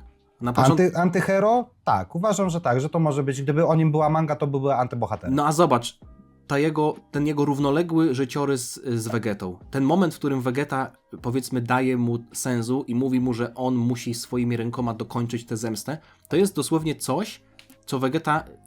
Moment, w którym Vegeta zobaczył w Granoli trochę siebie. Gościa, który przez lata pracował dla kogoś, kogo, powiedzmy, nie lubił, nie za bardzo było im po drodze i potem po tych latach gość, mówię tutaj o Eleku, zdradza go i okazuje się, że to całe jego życie to była kompromitacja i teraz próbuje się na nich zemścić. To jest fajny motyw. O sadze Granoli to byśmy cały odcinek mogli nagrać, powiem ci, bo tam jest tyle rzeczy do powiedzenia, że to jest masakra, nie? Akurat z Vegetą to ja się totalnie nie zgadzam. Dla mnie to zachowanie Vegety w tej sadze jest totalnie nielogiczne. Sensu, jak dał Granoli, to jest bez sensu dla ciebie? Nie jest bez sensu, jest nielogiczne. Dla mnie całe jego zachowanie, ten moment super. Ale taki... kiedy człowiek przecież nie zawsze kieruje się logiką, tylko czasem sercem. On stwierdził, że jest w stanie Saiyanie przecież wiele razy ryzykują po to, żeby iść za tym swoim wewnętrznym głosem. No Vegeta jak pozwalał Cellowi osiągnąć perfekcyjną formę, to też nie było to logiczne z naszego punktu widzenia, ale z jego punktu widzenia to było coś, co chciał zrobić. I ja to tutaj tak to interpretuję. Dobra, to nie ma być tylko po sznurku A, B, C, D, E, tylko muszą być tam jakieś wewnętrzne, emocjonalne konflikty. To doceniam. To powiem ci, co ja widzę, ale jeszcze tylko do tego Gasa nawiążę, dobra? No. Dla mnie Gas jako postać, która był przedstawiany przed życzeniem jako ktoś, kto za jakiś czas, nie wiadomo jaki, ale jakiś niedługi czas, będzie mógł się skonfrontować z Freezą. I my jako widzowie widzieliśmy, że Frieza już ma poziom golden, bo Elek mówi, że Frieza zmartwychwstał, więc oni też wiedzieli mniej więcej, na jakim poziomie mocy jest ten Frieza. Chociaż on mógł, czy on mówił o zmartwychwstaniu Że wrócił do życia. po turnieju, was revived, po turnieju mocy, czy chodzi o zmartwychwstanie w Resurrection of F? Chociaż sądząc po tym, jak Elek, jakimi informacjami dysponował, to podejrzewam, że wiedział o poziomie złotego Freeza, no bo to się działo na ziemi, nie? I wiesz, i mamy Gasa, który jest przedstawiany jako ten prodigy child, nie? Czyli, Boże, jak to się nazywa po polsku? Cudowne dziecko? Cudowne dziecko, że on ma szansę z Freezą. Jak? Gdzie Trochę na słowo w musimy statemencie, uwierzyć, nie? Na słowo. Ale w databooku masz to napisane, że Gas, bo tu mnie bardzo mocno wybiło z rytmu, że nie wiem, czy to był Toyotaro, czy jakiś edytor, który mówił na temat poziomu mocy Gasa w tym momencie przed życzeniem, to on był na poziomie Freezy pierwszej formy. Kiedy? Właśnie kiedy? Na poziomie Freezy pierwszej formy z Sagi Namek. Chyba musimy uznać to za obecny stan, nie? Czyli na przykład Za obecny stan. Ostatni to raz był w Resurrection of F. To tak z drugiej strony, wiesz, ten power level, że Gas jest na poziomie Freezy pierwszej formy i on może z nim walczyć, ale tak naprawdę potem bierze to życzenie, żeby stać się silniejszym, bo tak, trochę mi się ten cały power level Gasa mi się bardzo nie podoba, bo on był tworzony jako kozak, potem mieliśmy te flashbacki, gdzie Bardock go pokonał. No i to w zasadzie też jest mój trochę zarzut, bo końcówka tej walki była rozczarowująca jak na to, jaki był build-up pod to. Dokładnie. I trochę mam zarzut tutaj do tego, jak Gas został nam przedstawiony, jaki miał być kozakiem, a życzenie miało nie tyle co zbudować go na nowo, co uwypuklić już jego moc, którą posiadał, a mam wrażenie, że zrobili po prostu drugą postać, że mamy Gasa przed życzeniem i po, a to powinna być kontynuacja. To odnośnie to jest Gasa, dlaczego to mi się aż tak bardzo nie podobało, to jak go budowali, bo co do Granoli to nie mam żadnych zarzutów, ale z Vegetą, kurczę, no ja się nie jestem w stanie do tego przekonać. Rozumiem cały ten motyw, że on próbował nauczyć się techniki Birusa, tak, bo mieliśmy ten trening przed tym, że musi wyzbyć się swoich emocji, nie emocji, tego, żeby się nie obciążać winami swoich przodków. Tak. Ale też zauważmy, że saga Granoli jest kontynuacją sagi Moro. Tak, mieliśmy to wcześniej. To nie wycinamy tego. Jest kontynuacja, chociaż tak na dobrą sprawę to tam wątek OG73 tylko jest czymś takim łącznikiem, nie? Ale o co mi chodzi, że Vegeta swój pik, który uwielbiam, który uważam, że jest najlepiej napisany, miał w Sadze Moro. To jak on się dla Namekian poświęcał, to jak on przeszedł drogę od faktycznie takiego egoistycznego księcia Saiyan, którym był zawsze, wyzbył się trochę tej swojej dumy po to, żeby naprawić swoje własne błędy. W końcu ta postać miała kulminację. I to bardzo zostało zarysowane w Sadze Moro. I przechodzimy do sagi Granoli, gdzie masz, że musi wyzbyć się swoich, tych obciążeń takich emocjonalnych, nie? Że nie może wątpić w swoje intencje, że co ma cały los Saiyan do tego, kim on jest dzisiaj. I masz, że on chce coś udowodnić sobie, okej, to rozumiem, ale jego dynamika, to co on myśli o sobie, to co on myśli o Goku, biorąc też pod uwagę wcześniejsze wydarzenia i kurczę, te momenty, gdzie on walczy z Granolą, Goku mu pomaga, a ten go kopie i mu mówi ten tekst. Łączyliśmy swoje siły tylko wtedy, kiedy musieliśmy coś obronić. I jeszcze pluje. To ten cały build-up, który był w Moro w tym momencie dla mnie poszedł do piachu. Rozumiem. Bo Vegeta się cofnął o 180 stopni. Wiem jak to zostało, rozumiem motywację, że on chciał pokazać, że coś w nim cały czas z tego Saiyana jest. No może tak właśnie było, że to było jego typowe pierdolenie. Ale zobacz, jak to szybko przeszło. No że to on prawda, i saga po sadze, nie? Wiesz, tu mamy build-up, że jest super bohaterem i super mi się to czytało. Vegeta w Sadze Moro to jest najlepszy obraz Vegety, takiego, którego ja chciałbym oglądać na co dzień i mu kibicować, który nie jest egoistą. Jest dumnym księciem, ale nie jest egoistą. To nie jest irytująca duma. Tak. I mamy przejście do Moro, do Granoli, przepraszam. I tutaj kopie tego Goku, pluje na niego, mówi, że tylko łączyli się, kiedy mieli coś ochronić, gdzie Granola wtedy do niego leci i Goku go pcha. Uratował takim kijajem. go. Uratował go. I mija, też weźmy pod uwagę, jak to jest fabularnie rozwiązane, że mija kilka minut bo to wszystko się działo w ciągu chyba jednego dnia, więc mija kilka minut, może kilkanaście i Vegeta się ocknął i nagle z takiego zadufanego w sobie Vegety, który przed chwilą kopnął swojego najlepszego przyjaciela, pluje na niego, ubliża mu w jakiś sposób, mówi: błagam, pozwól mi to dokończyć. Znowu mamy zmianę charakteru. Wiesz, o co mi chodzi? No widzisz, to może jest właśnie kwestia tego, że on w głowie miał taką betoniarkę, że nie wiem, czy to był zamysł. Staram się tutaj teraz trochę bronić tej sceny, ale masz bardzo dobry argument odnośnie tego, co powiedziałeś, że w Sadze Moro Vegeta pamiętał o swoich starych winach i chciał je naprawić. W Sadze Granoli Beerus mu mówi, żeby zapomniał o starych winach. Tyle, że ja to widzę w taki sposób, że on obarczał się nie tyle, co tylko swoimi winami, ale winami też ludzi, z którymi nie miał nic wspólnego. Byli Saiyanami i tak dalej, ale niekoniecznie nawet znał ich osobiście. Całej rasy.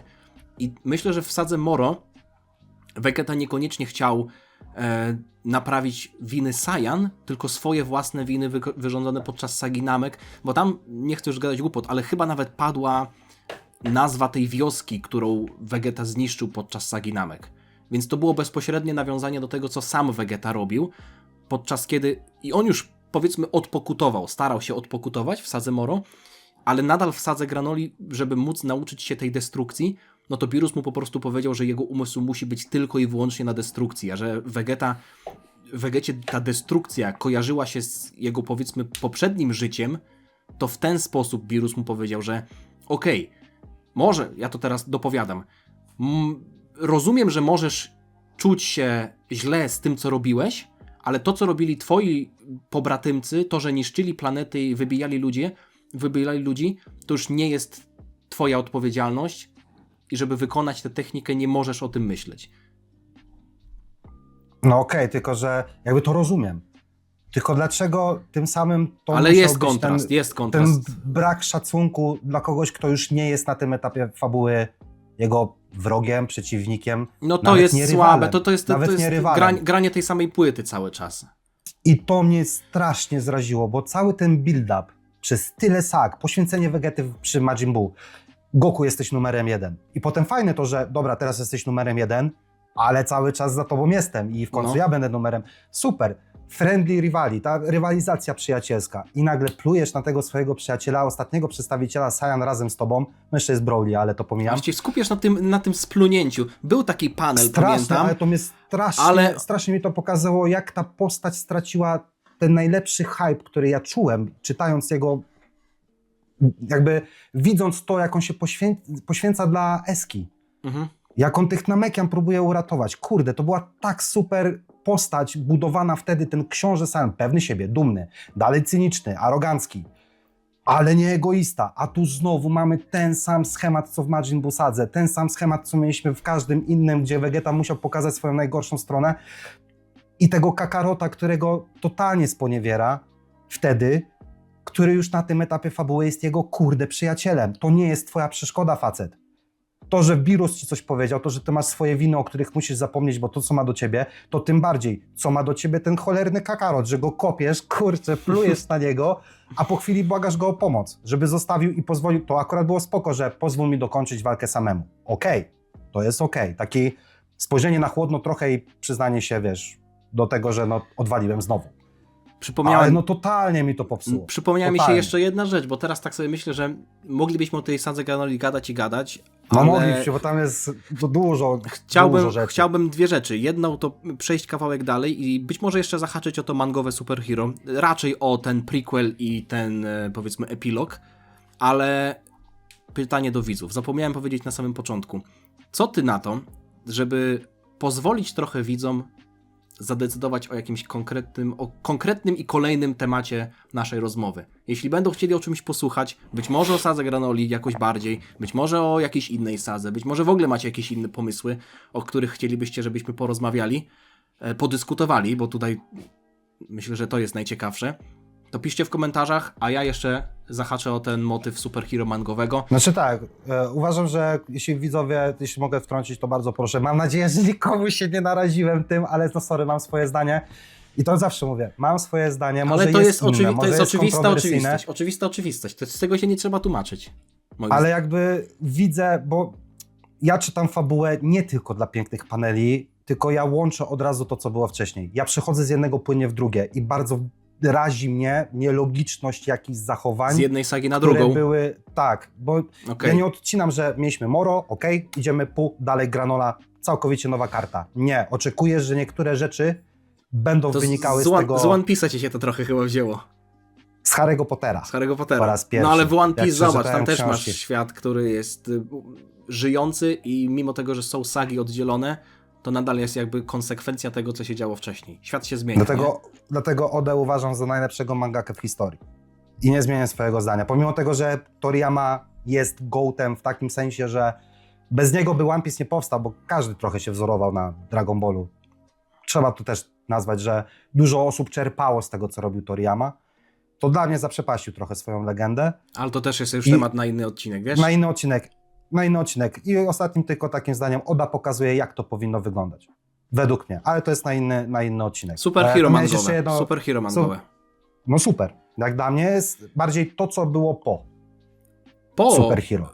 czyli ostatnie rozdziały. Walka Gohana z Goku, super. Walka Broly'ego z Gohanem, Nie czułeś, że to jest Super. fanserwis? Czy jest to też pewnego rodzaju dla ciebie rozwinięcie postaci? No bo Broly zobaczył, jak walczy Gohan i tam był ten wątek tego, że on To. może właśnie To, walczyć w dokładnie określony sposób, nie? tak, że Czyli trochę nadanie sensu formie Beast. tak. No, może nie tyle co sensu w formie Beast, co bardziej sensu temu, jak silny jest teraz Gohan. I Okej. co on potrafi. To jest doświadczony wojownik. Mówię sensu Nie w jedną sensie, bitwę- że jakiegoś znaczenia w kontekście fabuły, nie że wytłumaczenia, bo tego nadal nie mamy i wyglądu nadal nie mamy wytłumaczonego, ale że ta forma przydała się do czegoś, niż tylko pokonanie kolejnego przeciwnika, bo Broly z tego Tak. czerpie naukę. I że pokazuje, że się przyda. Że to No. nie jest koniec, że on, mam nadzieję, że on o tym nie zapomni. Tylko, że to No, jest już obiecał, nieodłączna część, obiecał. że to będzie. Ale te walki mi się podobają ze względu na to, że po pierwsze jestem fanem rozwinięcia lore. Dla mnie nie musi być milion postaci pobocznych, ale żeby historia miała sens, żeby historia była ciekawa. No, Bo to też jest jakby bez punkt ciekawej dyskusji, historii- o tym można gadać i gadać. Tak, bo bez ciekawej historii to co z tego, że masz epickie starcia, jeśli tam nie ma duszy, nie ma środka, nie ma czegoś, Wagi. na czym to bazuje, wagi. I ta saga mi pokazuje, że są te postaci, nie? Że tam jest ten Nemo, jest Shilai, jest Beerus, Whis, Goten z Trunksem znowu się stają w jakiś sposób ważni dla fabuły, mimo że są też w formie takiego gagu. No, Pomijam to, że ten cały Gotenks, czas nie? fuzji nie umią. No to jest straszne. Pomijam to. Nie przeszkadza mi to, bo oni są. Ale nie żałujesz Nie, jakby- trochę, że nie zobaczyliśmy nastoletniego Gotenksa? Żałuję. Jak w Heroes Oczywiście, na przykład, że tak. o którym też widzę, jak się cieszysz. Żałuję, ale nie przeszkadza mi to, bo pokazuje mi to, że kurczę, są te postaci. To uniwersum jeszcze może nam bardzo dużo dać. Dragon Ball mam, i to jest mocny statement, jedno z piękniejszych i z bardziej ambitnych potencjalnie, taki potencjał. No ludzie rozmawiali Na o tym lata. super uniwersum. No. I mam nadzieję, że jeśli kiedykolwiek dostaniemy spadkobiercę, takiego oficjalnego, którym, nie wiem, mam nadzieję, że będzie Toyotaro, to, że to uniwersum zostanie rozwinięte i będziemy mieli historię z Brolim, jako już częścią Z-Teamu, z Dragon Teamu, którego trochę może Gohan nauczy czegoś, bo uważam, że Gohan byłby super nauczycielem, super mentorem i bardzo fajnie to zostało pokazane, że Niepopularne. potrafi mu tego Broly'ego pokazać mu instynktownie, on nie przekładał mu jak No. wiesz, wykład, ale pomógł mu i to Gohan, a nie ktoś inny.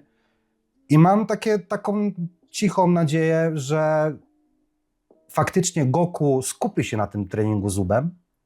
Vegeta coś będzie robił pobocznie, ale to będzie czas młodszego pokolenia. I trochę te ostatnie rozdziały dają mi tą nadzieję. Dlatego ja bardzo lubię. A co sądzisz o prequelu do prequela, czyli ten rozdział 104, jak Trunks się zaraził tym superbohaterowym bakcylem i też te 3 z tego co pamiętam, rozdziały prequelowe. Goten, Trunks w liceum, rozwinięcie tych postaci pod tym względem, duży motyw superbohaterski, Hedo i ta jego armia zombiaków. Nie jestem fanem Saiyamanów, jakby samego w sobie pomysłu No. alterego, ale super jest pokazane, że świat Dragon Ball, ponowię to co mówię, że świat Dragon Balla to nie są tylko Saiyanie, to nie są tylko uniwersalne konflikty. To też jest życie, tak zwane slice of life, to życie szkolne, życie takie, że tam są ludzie. Oni chodzą do Wplątanie szkoły. sagu, Tak. gangu Pilafa, jako gości, którzy plątali się trochę pod nogami, raz coś tam pomagali, chociażby jak Pilaf z tym wehikułem czasu pomagał w sadze Future Trunksa, ale no teraz oni mają swoją rolę, Mai też poszła do szkoły, więc mi też pod tym względem się to pokazało. Shu, co, jeśli są jacyś fani Shu z Nie gangu ma Shu. Pilafa, to niestety... Tam się chyba raz przewinął. No, Tak ale mi się roli w wydaje, ogóle, że roli w jedna ogóle albo nie dwóch miał. No, paneli. Mai miała największą, Pilaf zrobił ten zegarek, jeśli dobrze pamiętam, do transformacji. Wiesz, ja bardzo lubię te rozdziały, ponieważ no one właśnie pokazują, że Dragon Ball to nie tylko, kurczę, walki Freeza, Goku i Super Saiyanie. To są też normalni ludzie. To wszystko się dzieje na ziemi. Mamy szkołę, mamy pracę, mamy, wiesz, jakichś tam oprychów, którzy chcą bank obrabować, nie? No. To wszystko się dzieje. I dlatego mi się bardzo podobał początek też tego po 7-letnim timeskipie, jak Gohan chodził do szkoły, nie? Do tej Orange High School. To jak starał się nawiązywać relacje. Mecz koszykówki tej Bety, tak? Z Trunksem. Z Trunksem. Super. Kurczę, lubię takie rzeczy. Mnie to cieszy. Taki aspekt sportowy. Urozmaicenia. Mimo tego, że to trwało dosłownie tam parę stron, ale no ja też jestem fajnie, fanem takich to aspektów fajnie. sportowych, tak jak baseball Gohana w tym Tak. swoim liceum. Ale zastanawiam się, nie masz na przykład takiego poczucia, że chciałbyś, żeby ta główna postać już pokazała swoją moc, a nie, że się tam na przykład z Gohana śmiali, że tam nie potrafi grać w baseball. Dla mnie te sagi są pod tym względem trochę drażniące, bo ja wiem, jaka ta postać jest silna, a jego kumple ze szkoły, którzy się z niego nabijają, jeszcze tego nie wiedzą i w sumie wiemy, że w pewnym momencie się dowiedzą, więc trochę stawką tego wszystkiego jest zawsze to samo, że ta jego prawdziwa moc zostanie zdradzona w innych okolicznościach tu czy tam, ale po drodze jest przynajmniej u mnie taka drobna irytacja, takie drażnienie tym, że on musi się ukrywać. W tym przypadku tutaj Kurczę, mieliśmy go nie do patrzyłem na Nighthawksa. to nigdy w ten sposób. To ciekawe akurat spostrzeżenie, które mówisz. Bo ja to wziąłem jako coś naturalnego, że on nie może pokazać tej swojej mocy i jak popełnia gafy i wyskoczył pod tą piłkę tak niesamowicie wysoko, No. to taki kurczy uśmiech był, że jednak głupotka, nic się nie stało, wszystko dobrze jest, Okej. dobrze robią. Mnie to cieszyło, nie zwróciłem na to uwagi nigdy jako coś drażniącego, więc tak naprawdę no nie wiem, czy mógłbym tutaj coś, wiesz, powiedzieć więcej w tym temacie, bo przeszedłem do tego, że tak chyba było po prostu. No dobra. Ja nie zastanawiałem się nad tym. Jeśli widzowie będą chcieli, na przykład żebyśmy w następnej rozmowie poruszyli dogłębniej jakieś konkretne rzeczy z superhero mangowego, czy z tych najnowszych sag w ogóle, to też czekamy na komentarze, a ja jeszcze zapytam Cię o to twoje ukochane Heroes, bo ostatnio ten wątek trochę napoczęliśmy, ale Tak jest. no w takim razie powiedz mi, dlaczego to tak kochasz? Dlaczego uważasz, że to jest dobre rozwinięcie, nawet jeśli tak jak ostatnio mówiłeś, włączenie tego do kanonu, te demigry, miry, toły, fu, harcy chociaż. Harcy, to nie zdradzamy jeszcze, ale dlaczego? Pomijam naprawdę to, że Goku pada, na przykład jest jakiś foder random i Goku na poziomie power levele tam są całkowicie rozpieprzone i że Goku na blue pada, po czym jest ktoś silniejszy, Goku na blue już tego silniejszego pokonuje. Power levele całkowicie nielogiczność i takie szybkie skakanie od postaci do postaci to pomijam, bo to są dodatki, to są web odcinki, które mają trwać 7-8 minut i to trzeba jakoś wbić. No. Pomijam to. Chociaż manga jest jeszcze, nie wiem czy czytałeś. Ja nie. Nie. I Mangi nie, tylko oglądałem i z gier. Z tego co wiem, manga jest znacznie składniej napisana i ludzie ją chwalą. Ona oczywiście... Musisz zacząć czytać. Jako kolejne do portfolio. Ty czy ja? Ty. A czemu nie ty? Ty sobie poczytaj, ty jesteś fanem Heroes. Ja nie wiem, czy mógłbym w ogóle to pokazywać, bo to jest oficjalny produkt, nie? A, okej. Ale... Tak? No, tak, normalnie. Myślałem, że to są też takie dojoiny, nie? Ale nieważne. O co chodzi? Nie jest Dlaczego przez Toyotaro, tam jest jakiś inny rysownik, ale to jest normalna manga. Ja myślałem, że to są, no tak jak mówię, taki dojoin trochę jak Kakumei, nie? Takie coś Nie. pseudo-fanowskie, trochę oficjalne, trochę nie. Takie, No Kakuma jest w takie coś. 100% Ale dobra. fanowskie. No ale wracając do tego Heroes. Dlaczego to jest dobra seria? Bo rozwija świat, który mamy. Po pierwsze, świat demonów, który powstał jako taka trochę pieczęć tego Mechikabury jeszcze, bo tam trzeba byłoby się w lore wgłębić, nie? Że był Mechikabura, Chronoa jakby razem próbowali być Kaioshinem czasu. No tu ci nie został pomogę. wybrany. Ja tylko... Została wybrana chronąłka i Mechikabura został zapieczętowany w wymiarze, który potem był wymiarem demonicznym. Sam motyw złych Makaioshinów, czyli tych demonicznych, Ciekawe. top. Coś, czego Daima nie wykorzystała. To Daima bardzo pokazuje, jak Heroes jest dobre. Tak uważam. Jaki ma Heroes dobry potencjał. O, to jest bardziej prawdziwe do tego, co mamy. Postać Makaioshinów, Demigry, Toły, Miry, że Mira jest takim trochę też zbiorem wszystkich komórek, trochę jak komórczak, ale lepszym i tego, że oni próbują w jakiś sposób, wiesz, przejąć władzę nad tym światem od strony magii, nie od strony power levela, tylko od strony magii.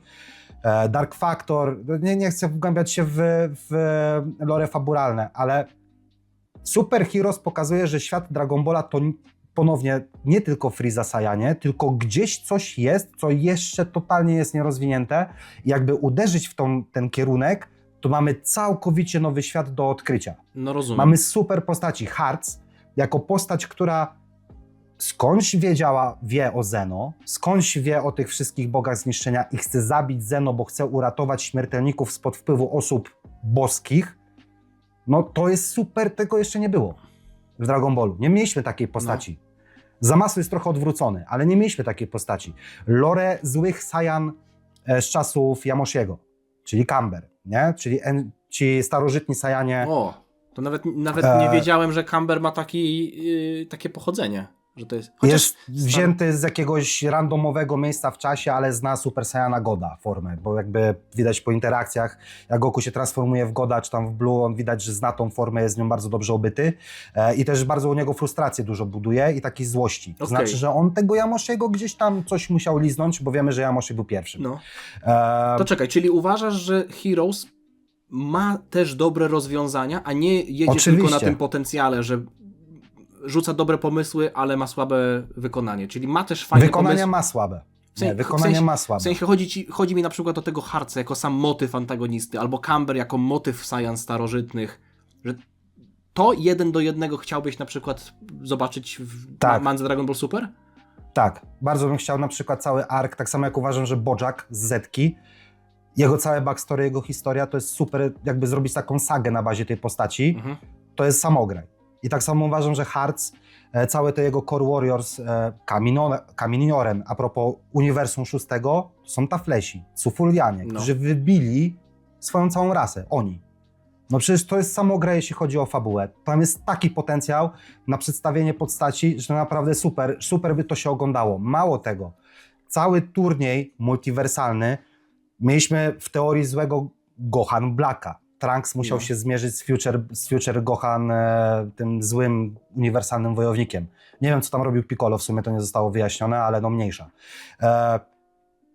Turnieje, że mieliśmy pokazane też dużo fanserwisu. Janemba vs Majin Buu. Kurczę, to jest mój mokry sen jako fana, że mogę zobaczyć Raditza Super Saiyan 3 walczącego z Tarlesem Super Saiyan 2, albo wiesz, Coolera walczącego z Bojackiem, albo że w ogóle Tarles z Bojackiem to są najlepsze kumple. Ty, ale teraz to już są takie dymy, że jakbyś chciał to wplątać do kanonu, to do kanonu, ja cały czas używam tego słowa w cudzysłowie, ale no jeszcze te motywy Heartsa, albo sam motyw antagonisty, albo ci starożytni Saiyanie, bo to jest coś, co jest nowe i tu się zgadzam. Że takie motywy, które nie są ale te bitki, to Battle Royale, te postacie, które się ze sobą biją, ja bym już tutaj był ostrożny, bo to sprawiłoby, że Dragon Ball stałby się karykaturą samego siebie. Ale jak już powiedziałeś, że chciałbyś to zobaczyć i ci też zapytałem, czy masz jakieś inne wątki, które chciałbyś zobaczyć w przyszłości? Które nie zostały rozwinięte? No, nie, z One Piece. Ale chodzi mi o to, że z Heroes. Z Heroes czy ogólnie? Z Heroes albo ogólnie jakieś furtki, które w przeszłości zostały otwarte. Ja podam przykład. Vegeta, który mówił, że odwiedzi króla Saiyan w szóstym wszechświecie, nie? To też jest coś, co gdzieś tam się pojawiło. Albo są, tak jak chociażby w Dragon Ballu Z mieliśmy tę walkę Gohana i Dabury w tym Królestwie Demonów i do tych czasów to nigdy nie zostało tknięte. To wiadomo, że Królestwo Demonów już jest w jakiś sposób zbudowane. Ale czy są jakieś furtki, które zostały tylko otwarte i chciałbyś, żeby twórcy w nie weszli? Takie twoje... Chciałbym zobaczyć backstory. Backstory. Freezy. Bardzo. Jak budowany był Frieza Force. No w zasadzie mamy moment tylko jakby przekazania pałeczki Colda do Freezy, nie? Ale co tam po drodze było? Nie mamy tego, co było wcześniej i to mnie bardzo, bardzo ciekawi. Czyli w zasadzie ja to rozumiem tak, że król Cold zbudował armię i Freeza ją tylko dostał. I to działało w taki sam sposób. Więc mnie by bardziej interesowało czasy od Childa do Colda. Bo Childa widzieliśmy jako gościa, który tam, wiesz, chodzi w kapturze, jest tylko takim bandytą i w jaki sposób to się przerodziło w potężną armię. Chociaż podejrzewam, że siłą, nie? Siłą po prostu. Znaczy, że Childa miałem z tyłu głowy, dlatego trochę o tym nawiązałem, nie? Że takie początki organizacji. Na pewno chciałbym zobaczyć właśnie lore starożytnych Saiyan i ich konflikt Yamoshi vs Źli Saiyanie, bo Źli Saiyanie to jest nazwa własna, to też jest beka trochę. Chciałbym zobaczyć, pomijam to, co było w Daimie, trochę genezę Kaioshinów i tego, jak wyglądało uniwersum pierwotne, te 75 milionów lat przed wydarzeniami całymi.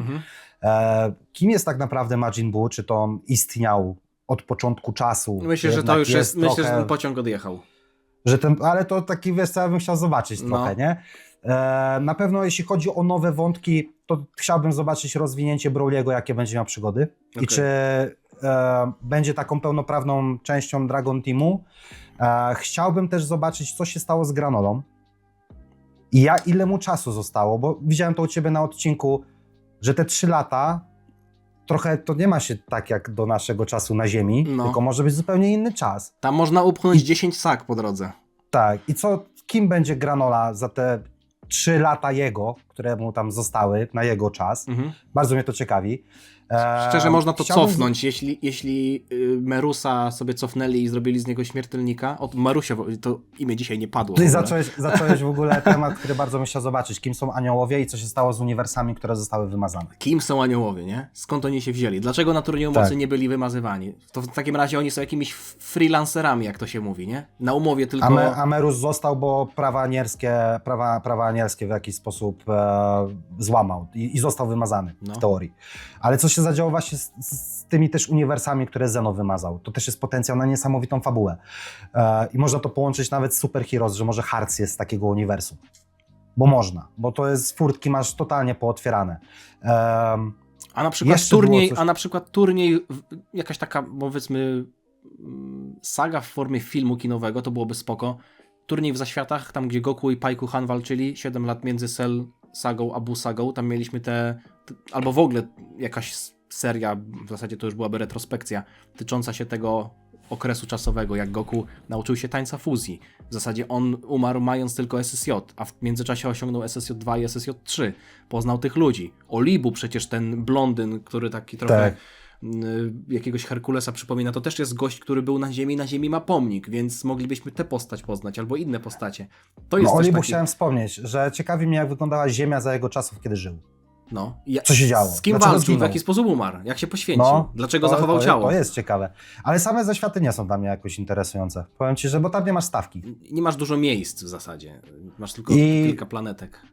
Ale sam turniej, jakby pytam o sam turniej i to, że jak Goku spotkał chociażby tych Metamorian.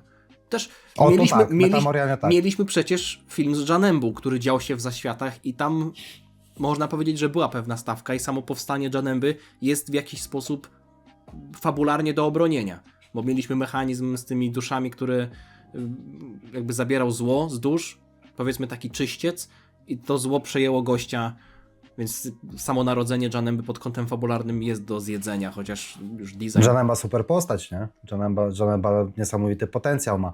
Odnośnie turnieju, kurczę, takiego w Zaświatach, powiem ci, że nie wiem, bo mnie drażni postać Paiku-Hana i patrzę na nią przez jej pryzmat. Naprawdę? Jest niewykorzystany. Nie drażni mnie jego charakter, drażni mnie to, jak został niewykorzystany. Okej. To mnie trochę boli, bo liczyłem trochę więcej. To miał być taki drugi Piccolo niby, ale... Jest coś. Bo oceniasz go na bazie tego, że jest zielony. W zasadzie ty nie jestem słowo na R, kończące się na A chyba w tej sytuacji, żeby odmienić. Nie, to nie jest jakaś tam forma rasizmu, ale jakby widziałem, o co chodzi, dlaczego on został wprowadzony i co miał zrobić dla fabuły i trochę mi tego zabrakło. Że w odcinkach mówię, nie?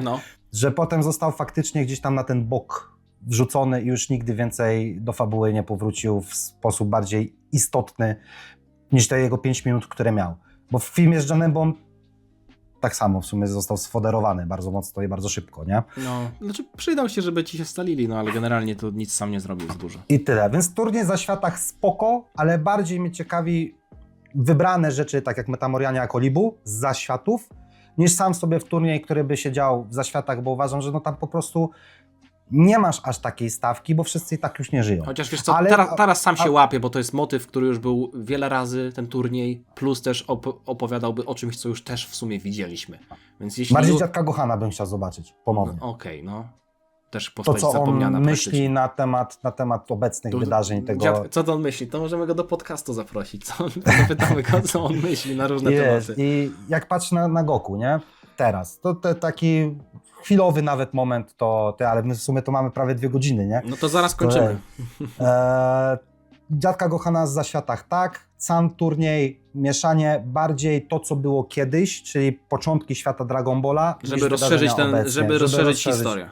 Tak, bo to jest piękny świat, to jest kurczę piękny świat, to jest piękne uniwersum. I aż się dziwię, że wszystko się wiąże, no musi się wiązać, bo to jest Dragon Ball o tych postaciach. Ale mamy przykłady innych mang, innych dzieł, filmów, seriali, gdzie te uniwersa żyją, tętnią życiem i boli mnie to, że w Dragon Ballu tego nie ma, a jest taki potencjał, że sądzę, że w żadnym świecie nie ma takiego potencjału. Bo mamy skalę multiwersalną, Mhm. a nie tylko lokalną. I na są jednej jeszcze planecie. wszechświaty nieodkryte w zasadzie. To może być Tak. wszystko. Dlatego chciałbym zobaczyć coś, nawet odejść całkowicie od Saiyan, wrzucić nową postać z innej galaktyki, z innego uniwersum. I poobserwować Ja takie zawsze rzeczy. powtarzam. Backstory Birusa, ewentualnie może z innego wszechświata jakieś przygody Jirena. A w sumie to jest ciekawe, teraz rzucił dobry pomysł, bo to jest ciekawe, nie? Bo wiemy, że każdy Bóg Zniszczenia był mortalem kiedyś, I na etapie swojego ja życia. też o tym, moi widzowie już na pewno są zmęczeni tym, bo nawet mówiłem o tym w Łodzi na CD Action Expo, ale Birus i Champa są bliźniakami, a są bogami zniszczenia 2 różnych wszechświatów. No to w takim razie gdzie się urodzili? Jaka była historia tego, dlaczego jako bliźniacy stali się bogami zniszczenia jednocześnie i bliźniaczych wszechświatów? To jest ciekawe. Na takim ala równiku. Znaczy mi się wydaje, że to zostało przydzielone. Że rola Boga Zniszczenia to nie jest tak, że z tego uniwersum pochodzisz, nie? wiem, Tak mi ale się mimo wydaje. wszystko można byłoby fajnie napisać, że na przykład Champa się oryginalnie urodził w 7 i z jakiegoś powodu może chciał się od Birusa odłączyć. Przecież oni się kłócili od zawsze, nie? Chociaż w Mandze też był wątek tego, że oni się kłócili przez to, że kiedyś Birus zjadł te jego wiśnie na torcie, ale to tam mniejsza. No dobra. Ale Birus kocha brata i to też jest fajne kocha. w tej postaci. On bardziej go kocha chyba niż Champa Birusa. Nie, Champa mi się też wydaje, że też. Tam, to jest braterskie, wiesz, młodszy, starszy brat. Ja nie mam brata, ty masz brata, więc No mam. możesz powiedzieć, jak to wygląda, jeśli chodzi o relację rodzeńską. No Ja nigdy nie u miałem, nas nie jest wiem, duża jak to- różnica wieku, więc w zasadzie ja mu tylko jak byłem młodszy, to ewentualnie A przeszkadzałem. ile, jeśli mogę spytać? 10 lat jest starszy ode mnie. O kurczę, to dużo. No, więc on był, ja byłem małym szczylem, a on tam już wchodził w dorosłość, więc w zasadzie nawet nie było takich sytuacji, żebyśmy tam się o coś kłócili. Ewentualnie tylko ja mu przeszkadzałem, nie? A nie byłem tego świadomy bardzo. No ale dobra, Zazdroszczę. No dobra, lecimy dalej. w zasadzie co? Już... A, wiem, jeszcze jedna rzecz. No. Bo to gadaliśmy prywatnie, drodzy widzowie, bo my z Adamem tutaj też czasami sobie prywatnie wymieniamy zdania. No jestem teraz ja ciekaw, co wyciągniesz. Jest jedna rzecz, o którą mnie zapytałeś.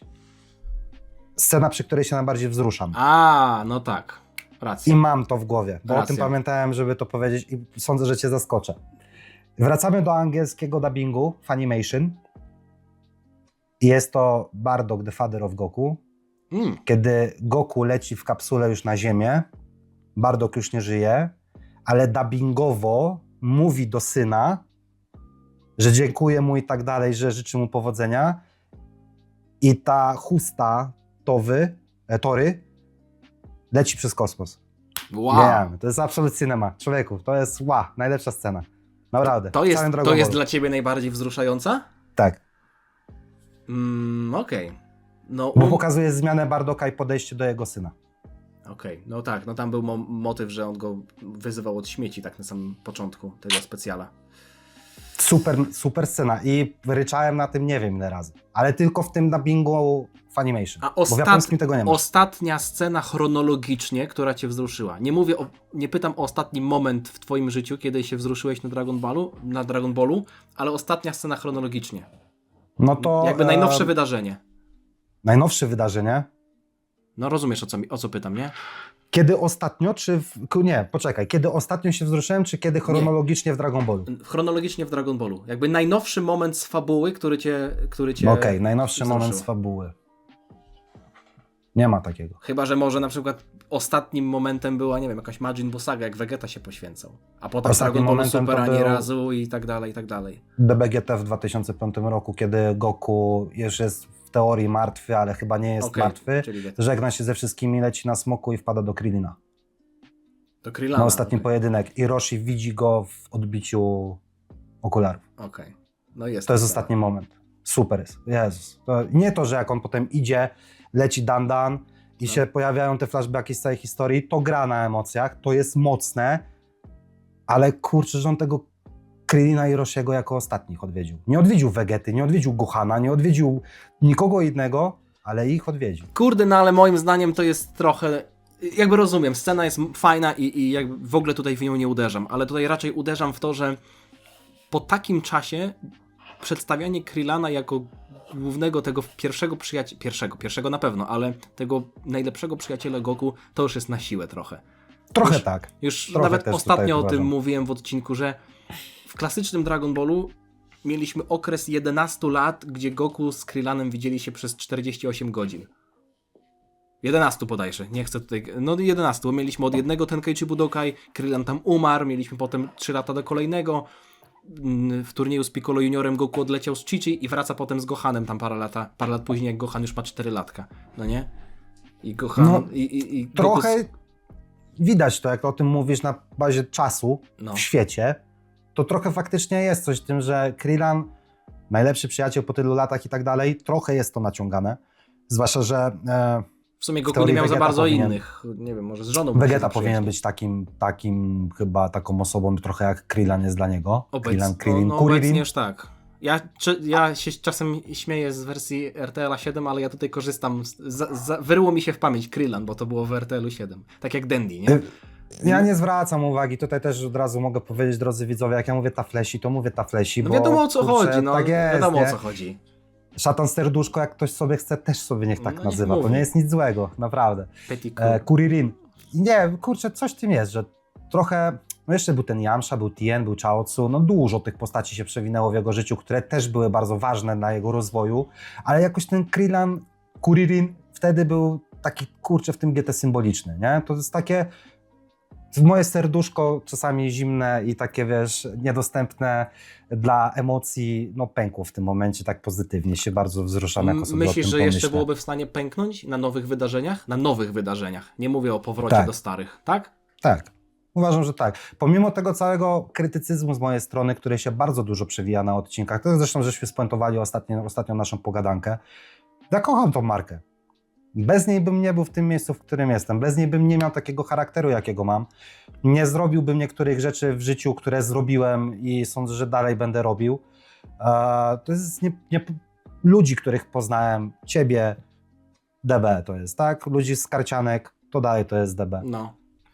To jest... Krytycyzm wynika z tego, że ja bym chciał, żeby ta marka dostała to, na co ona zasługuje. Myślałem i wymyśliłem. A jak Roshi prawie umarł na turnieju mocy w anime? Nie, Nie? bo wiedziałem, że przeżyje. Nie. No dobra, Nie, wiem, nie, ale nie, no nie, moment, nie. w którym za jego plecami pojawiają się jego uczniowie, w sensie ten widok i jeszcze raz mówi o te lekcje, bawcie się dobrze, śpijcie dobrze, uczcie się dobrze. Mocny moment, Ostatnia ale nie, lekcja nie. szkoły żółwia. No kurde. To bardziej jak Goku go przytulał i mówi do niego dziecian, dziecian i tak wiesz, mocno krzyczał, No. to już bardziej to niż sam monolog Roshiego. To już bardziej chwyciło mnie trochę za serducho, jak w Piccolo, który leżał nieprzytomny, pojawił się Nile i Kami i mu pokazali palcem, co on ma zrobić. To mnie bardziej mocno zbudowało. niż Oni mu monolog pokazali, Roshiego. patrz, Nie wiem chyba dlaczego. durniu, Gohan cię musi ratować, wstawaj, walcz tam. Wiesz. Ale tak kończąc, puentując, uważam, że ta marka zasługuje na bardzo dużo miłości, której nie dostaje i trochę też nie dostała przez swojego własnego rodzica. I ja wiem, że jeśli ktoś to dostanie, bo uważam, że Dragon Ball nigdy nie umrze. Tak, nie to, że będzie żywy czy coś, tylko nigdy jako marka nie umrze. Nie może umrzeć, bo to jest na tyle legenda, jeśli chodzi o świat popkulturę, że nas już na świecie nie będzie, a Dragon Ball będzie. I on będzie wydawany cały czas. Mówisz, że W tej czy wydawany, innej czy formie. ludzie będą po prostu o nim gadać? Że będzie wydawany, że będą się pojawiać jakieś rzeczy. Kurde, Uważam, no że to tak sobie będzie. tego i wam wszystkim życzę. Będę miał o czym nagrywać do emerytury. Ale chciałbym, żeby tak było, żeby to, co będzie, to żeby było to z miłości. No, A nie, wiadomo, żeby no to tak, było dla kasy. To jest jakby rozumie się samo przez się. Dobra, Kończymy. co? Kończymy.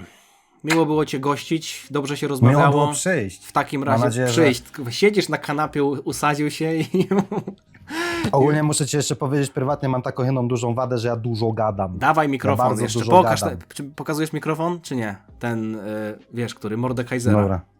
Czekaj. Możesz się pożegnać używając tego rekwizytu, no bo tutaj Ale to się nagra u nas, bo jestem... no nagra się nagra się u Widzowie ciebie. nie wiedzą, tutaj gdzie ja jestem jest nas dwóch, nagrywamy jeszcze. Dobra, poczekaj. I... O, co to za głos? To nie był ten. Drodzy widzowie, czas się pożegnać. Zapraszamy na kolejny odcinek. Maciacho. Nie wiem jeszcze kiedy, nie wiem jeszcze gdzie. Dragon Ball for Life. Coś takiego. Dobrze. Teraz Ale ty słyszysz, czy ty nie słyszysz? ja cię wysłyszałem tylko no nie, tylko na końcu No to zobaczyłem u mnie to będzie. jak tak go przykładasz do ust. No ale dobra. Tematy podsyłajcie. Jeśli nie podeślecie niczego, to my już mamy tematy do rozmowy, ale być może jest coś, co chcielibyście, żebyśmy przegadali w następnym odcinku.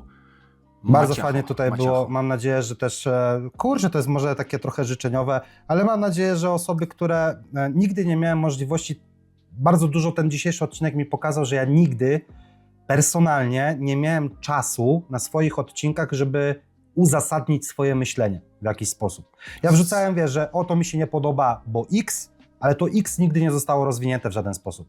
I cieszę się, że dzisiaj miałem taką okazję, żeby powiedzieć trochę o tym, dlaczego ja coś widzę w taki, a nie w inny sposób. I że trochę teraz, bo dużo krytyki dostaję, że o ty hejterze cholerny, to że w końcu ktoś zrozumie, dlaczego ja mam taki, a nie inny pogląd. Dla nie? mnie Bo to nie też miałem jest na to cenne. innego Dla mnie to też jest cenne. Zobaczyłem inną perspektywę i myślę, że to jest warte, żeby po prostu rozmawiać. Nawet jeśli się rozmawia na takie stosunkowo błahe rzeczy jak Dragon Ball i to, czy będzie Zawsze. w fabule, czy nie. Także, dziękujemy wam za uwagę. Al Madrid. Maciek, to będzie wycięte. Nie no, To będzie zostawię. wycięte. Dziękuję Dobra, tobie za dziękuję rozmowę bardzo również. i widzimy się następnym razem. Siema. Na razie, dziana. Jana.